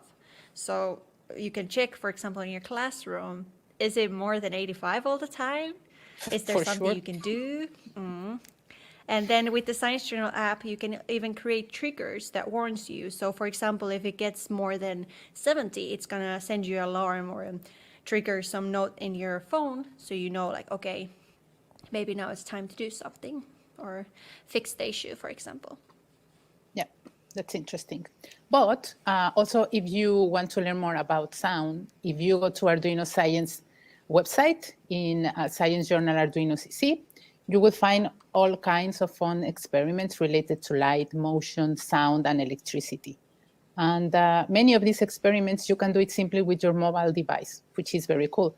And for some of them, you also should use an external hardware. So for that, we recommend the Arduino Nano Blessens that comes with a series of embedded sensors like motion, vibration, and orientation sensors to track movement, barometer with humidity, temperature, and pressure sensors to get highly accurate measurements of the environment conditions. And also, it comes with a brightness sensor, including gesture, proximity, light color, and light intensity sensor to, for example, estimate the room's luminosity. Yes. And that site is also free. Whoever wants to can access it. And you can start experimenting with your phone and then get the Arduino board to create even more and more complex experiments. Yeah. And this is fun to do at home or at classroom, or just by yourself. You can go outside and do it at home. But more live demos in our coming Eduvision Season 3, starting 15th of April. And see you there. Bye.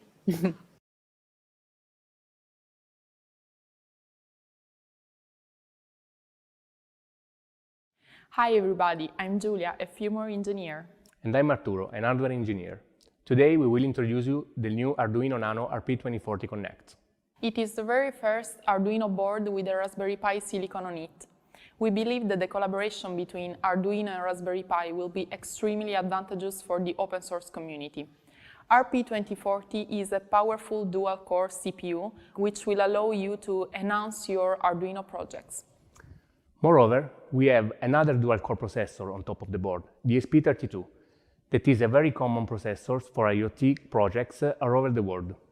And having two dual-core CPUs on board will allow to perform firmware offloading very easily and to enhance the overall performance. Whether you are a beginner or an expert, Nano RP2040 Connect will fit your needs. In fact, we run an embed core on top of the board, so you will get out of the box tons of libraries and easy-to-use experience. So, as usual, you will have easy technology in your hands.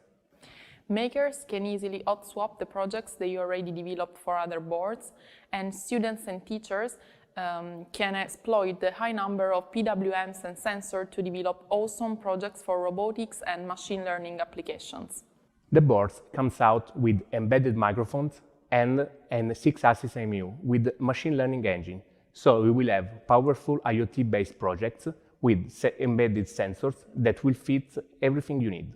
The two available processors on board will allow also to develop advanced projects, so you can implement multi-threading and also relying on secure connections thanks to the onboard crypto chip.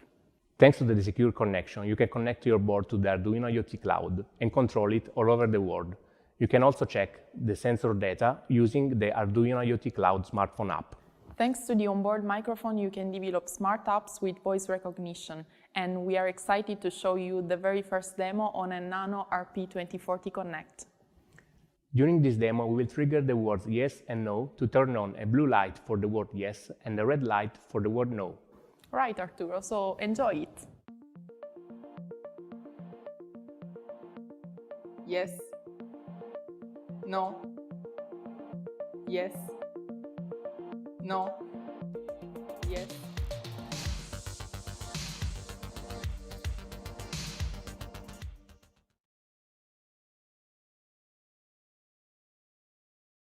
Hi, I'm Spanner Spencer. I'm the social media manager here at Arduino, and joining me is Anenia Ban, a robotics engineer from the UK who also does a lot of work in Africa, teaching electronics and coding. Anenia, thanks for joining us to celebrate Arduino Day. Thank you for having me. This is wonderful. Thanks for letting me be a part of this. That's great. Perhaps give us a little bit about your background, how you first got interested in robotics and electronics and coding and Arduino, obviously. Okay, yeah. So I pretty much was that kid that was taking things apart, putting things back together. Yeah, like a kettle would go missing, a microwave would go missing. And my mom pretty much knew that, okay, this girl, what is she up to? And she'd find them in my room and I'd be taking it apart. I didn't realize I was reverse engineering things at the time, but I was always taking things apart, trying to figure out how they worked. So she began to start like shaping my education in a way that would be both science and arts. So if I wanted to become an art student, I could, or if I wanted to go into like engineering, I could. But yeah, it wasn't until I got a doll when I was about 7 years old, and it was about 1 meter tall, and it could walk and it could talk. And I was so fascinated by the fact that this inanimate object had some semblance of life. I was just like, what is going on? How is this possible? Because before that, we had like baby borns and all the other dolls, but they were just a doll. You had to create a whole scenario, but this doll could now walk and talk. So after that, I just got mesmerized with robotics. I was like, okay, I need to figure out what it is. What do I need to become so that I can build things like this as well? And now you're working as a full robotics engineer. So it's funny, I call myself more of a creative technologist now, because I always find myself like doing so many different projects. Like today I'm doing digital marketing, tomorrow I'm doing robotics. So I've kind of transitioned from the workplace. So I used to be in the workplace doing robotics. And I just felt like I wanted to be a bit more fulfilled. I wanted to do something that could directly impact people with robotics. So that's when I kind of transitioned into teaching kids and getting kids interested, especially because I'm from Nigeria. So back home, it's like robotics is not a thing. Nobody knows about it. And when they see things going on, like drones flying, it's just like, it's a big thing because it's not really, you definitely can't study robotics in a Nigerian university. So I just really wanted like those doors to be open and other women to see like, oh, I could do this as well. This is a thing. So I've transitioned now into like continuously going back. So apart from last year, but before that, I would go back and just essentially, like, yeah, teach the kids robotics, coding, of course, with Arduino, but you know, yeah, just, teach them beginner projects and get them excited. You know, they see an LED light up and it's like, wow. So yeah, that's what I do now in the robotics space. And I do a bit of like software robotics, which is slightly different. It's not as popular as the traditional robotics, but like, yeah, just making, I guess, automated assistants and things that can, a bit like AIs that can do things for you when you're not working. So I transitioned from hardware to software in the workplace, but I still teach kids hardware robotics. And so like when did you first decide, you know, like that this might be something you could take to the kids in Africa, or even just decide to start teaching as much as working in? Yeah, so I was born here in the UK. I lived in the UK till about 12. And but my parents wanted me to also, you know a bit about my heritage, my roots. So they were like, okay, it's time for you to understand your privilege. It's time to take you back home. So while I was there, I just felt like nobody knows what robotics is, because I already had that experience when I was younger with the doll and everything. Yeah. So I was really inspired by it. But when I would talk about it in like our career school sessions, they would just be like, we can't help you. The teachers would be, we don't know what that is. And after a while, I was like, but you need to know, like, there's so much talent in this continent. Like, we need to get robotics in Africa. So I think from high school, when I left around 17, 18 and came here for college and then university, I think I realized I have, I guess, not so much a privilege, but I have a duty in myself, being a Nigerian and being British, so I'm both citizens, but being Nigerian, I need to also help my people there. Like, I can't just be here and just forget about those 6 years I did in Nigeria and what I saw. So from that, I said, you know, I'm going to actually make my dissertation based in, you know, in Nigeria. So after my third year, after I finished university, my dissertation was using a drone that I designed, a medical delivery drone, to basically deliver HIV medication from a local Royal Cross to an actual village.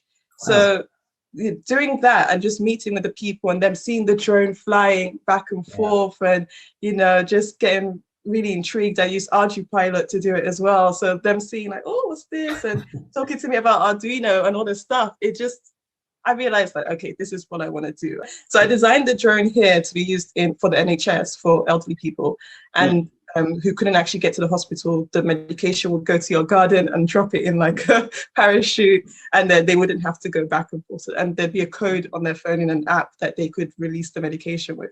So that was the initial Medi-drone idea. And then I just thought, okay, I've done this and I won this money from this.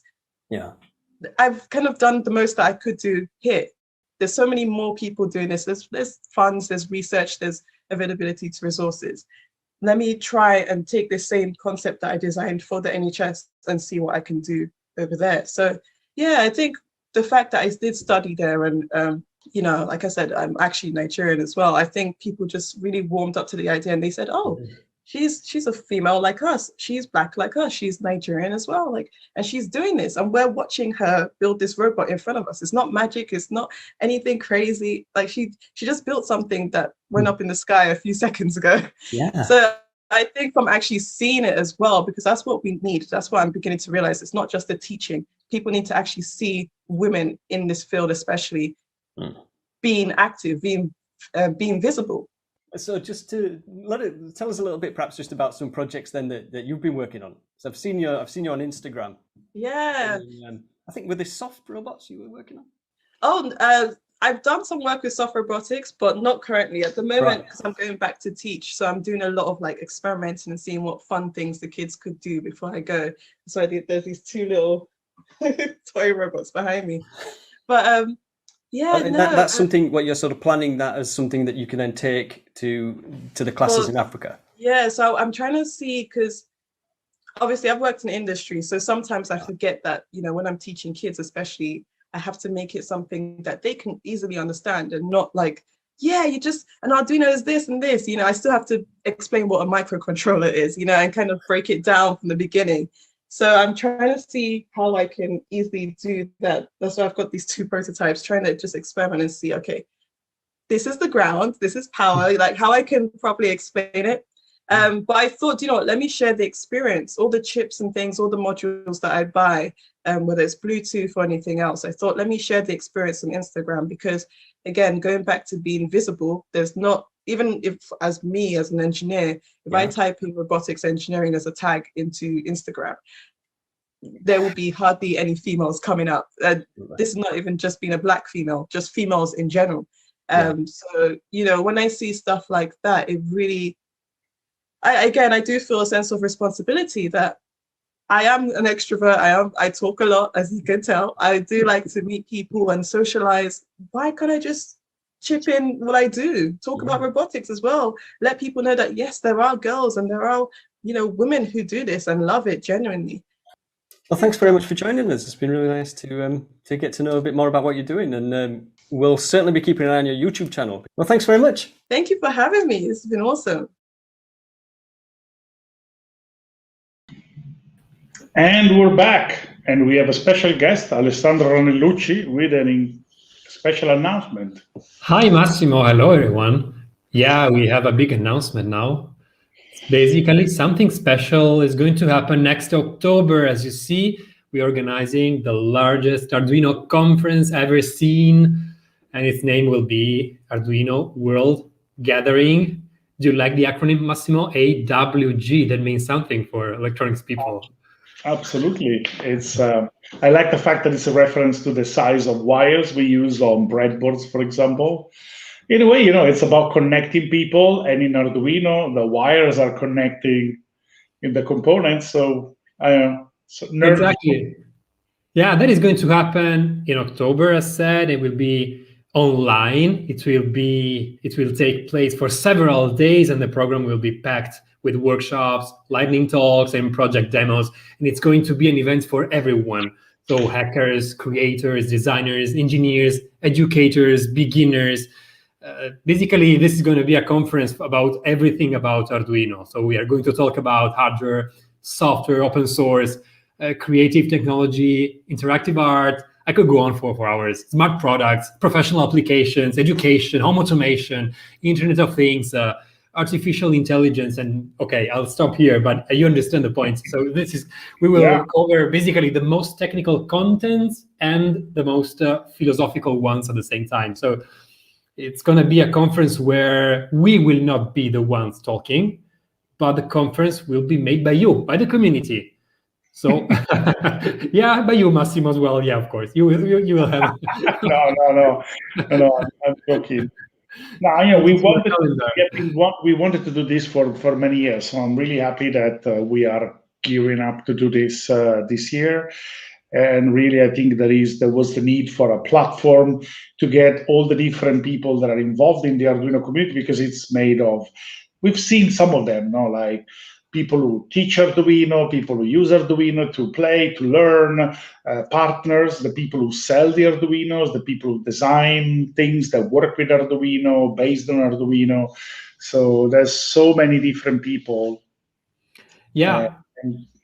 And everyone will have a place in this conference because it will be made by all those people. So we are going to launch an open call for proposals very soon. So I think you all should start collecting your ideas, because soon you will have a place to submit your proposal. And whether you want to show your project or you want to share your thoughts about how to use Arduino in education, or you want to share super advanced hacks that you learned working with Arduino, you will have a chance to submit your proposal. This is going to happen very soon. And the important thing is that if you go to the blog, to the Arduino blog right now, we should put the link in the comments while we are talking. We officially announced this conference a few minutes ago, and there is a form where if you want, you can leave your email, and we will send you updates about this initiative. So you will be the first to know when the form for the call for proposals will be online. So do this now, as it's going to be a big thing. Yeah, it's gonna be huge. Obviously, the first one is gonna be online because we are still in the situation we are, but we have big plans for this. We hope that maybe next year we will also have a place in person where some of us can gather just to celebrate in person. But in the meantime, look for this event. One little note, it still says October 2021 because we know it's going to be in October, but picking a date for an event, it's a nightmare. So we haven't really nailed the exact day that's not going to collide with something else. So that's going to be communicated soon, but just keep your month of October wide open. Yeah, and we are going to also have the networking and the social parts, because as everyone who is used to tech conferences, sometimes the most important parts take place in the corridors, in the cafeteria. So when people talk to each other, when you can stop that speaker you just listen to, and we will have, of course, this part 2 in this conference. It's going to be a very, very social event where the community can actually meet. So go to the blog now, leave your email to get all the updates, and start collecting your proposals, because all of you will be protagonists in this event. Thank you, everyone, and thank you, Massimo. Happy birthday, Arduino. Thank you, Alessandro. So wow, so this was a big announcement, big end of the. So while you are here, everybody's also asking this RP2040 connector. No? Everybody wants to know when it's going to come out. I know you're involved in that project. Is there any kind of vague leak that we can Arduino leak about this, or is still the date secret? Oh, Massimo, we would like to disclose so many things, but as always, saying a date will mean that that date people will ask, where is the product you promised? Okay. That's it. Okay. But let's say it's very close. Very close. Okay, good. Fantastic. And we've seen the demo. It's a fantastic. The project is coming along really well, so we're very pleased about that. So, well, anything else you want to say to the Arduino community? Oh, just have fun and remember to share what you're doing, because do not be scared by seeing people doing super advanced stuff and super cool things, because even if you do a simple project for yourself, it carries still a lot of value for you, and it can carry a lot of value for other people. So don't forget to share what you're doing with the community all the time. You will learn while doing that. Trust me. Absolutely. So sharing is very much part of what we and the Arduino community do. So this is a very good way to sort of close the content part of this event. Stay with me just a second, because we have to basically say thank you to all the people who participated in Arduino Day. That's the people who sent their projects, the people who've contributed with the videos, and so in a way, so now we're gonna thank Alessandro for being with us, and I'm just gonna be closing the event. So if you want to go back to your Saturday afternoon, you're free now. Thank you very much. All right, so what a day. It's very difficult to describe how something like this that just runs smoothly for a few hours and seems like a very, it looks very simple when you're sitting at home, but effectively this has been quite a lot of, there's been quite a lot of, work that went on to organize this thing. Arduino is 16 today. We've been doing this for a number of years, first in person, then as a streaming event. So one of the things I wanted to say is thanks to all the people who contributed, thanks to all the people who sent their project, thanks to all the people who organized events around the world, and they're gonna keep going on because the world is. In the meantime, I was looking at the question. There are also comedians that are making jokes on the 1 minute review. You are a funny comedian, and so the one thing that's important is also that to put together something like this, it's like a lot of work, and I wanted to. While closing, I wanted to also thank the people who worked on this project internal at Arduino, specifically Cristina, Lucrezia, and Silvia. You don't know about them, but behind the scene, along with the rest of the Arduino team, the people that you've seen in the videos, and our video makers, they made all of this. And believe me, it was like a really, really, really big project, and I thank them from the bottom of my heart. I guess I'll see you next year, and we decided on a whim that the next year Arduino Day is going to be March 19. So March 19, 2022, it's Arduino Day 2022. Continue to celebrate Arduino. We love you all. Open source is love. It's amazing what this community has been able to achieve over the years, and every year there's always something crazy that happens that just adds to my amazement at the ability of the team and the community and all the people who contribute to Arduino. So, happy birthday to all of you, because you are the people who make, whomever you are, it doesn't matter where you come from, what's the color of your skin, who you love, you're part of Arduino, and we love you all, and happy birthday. And thank you very much. See you next year.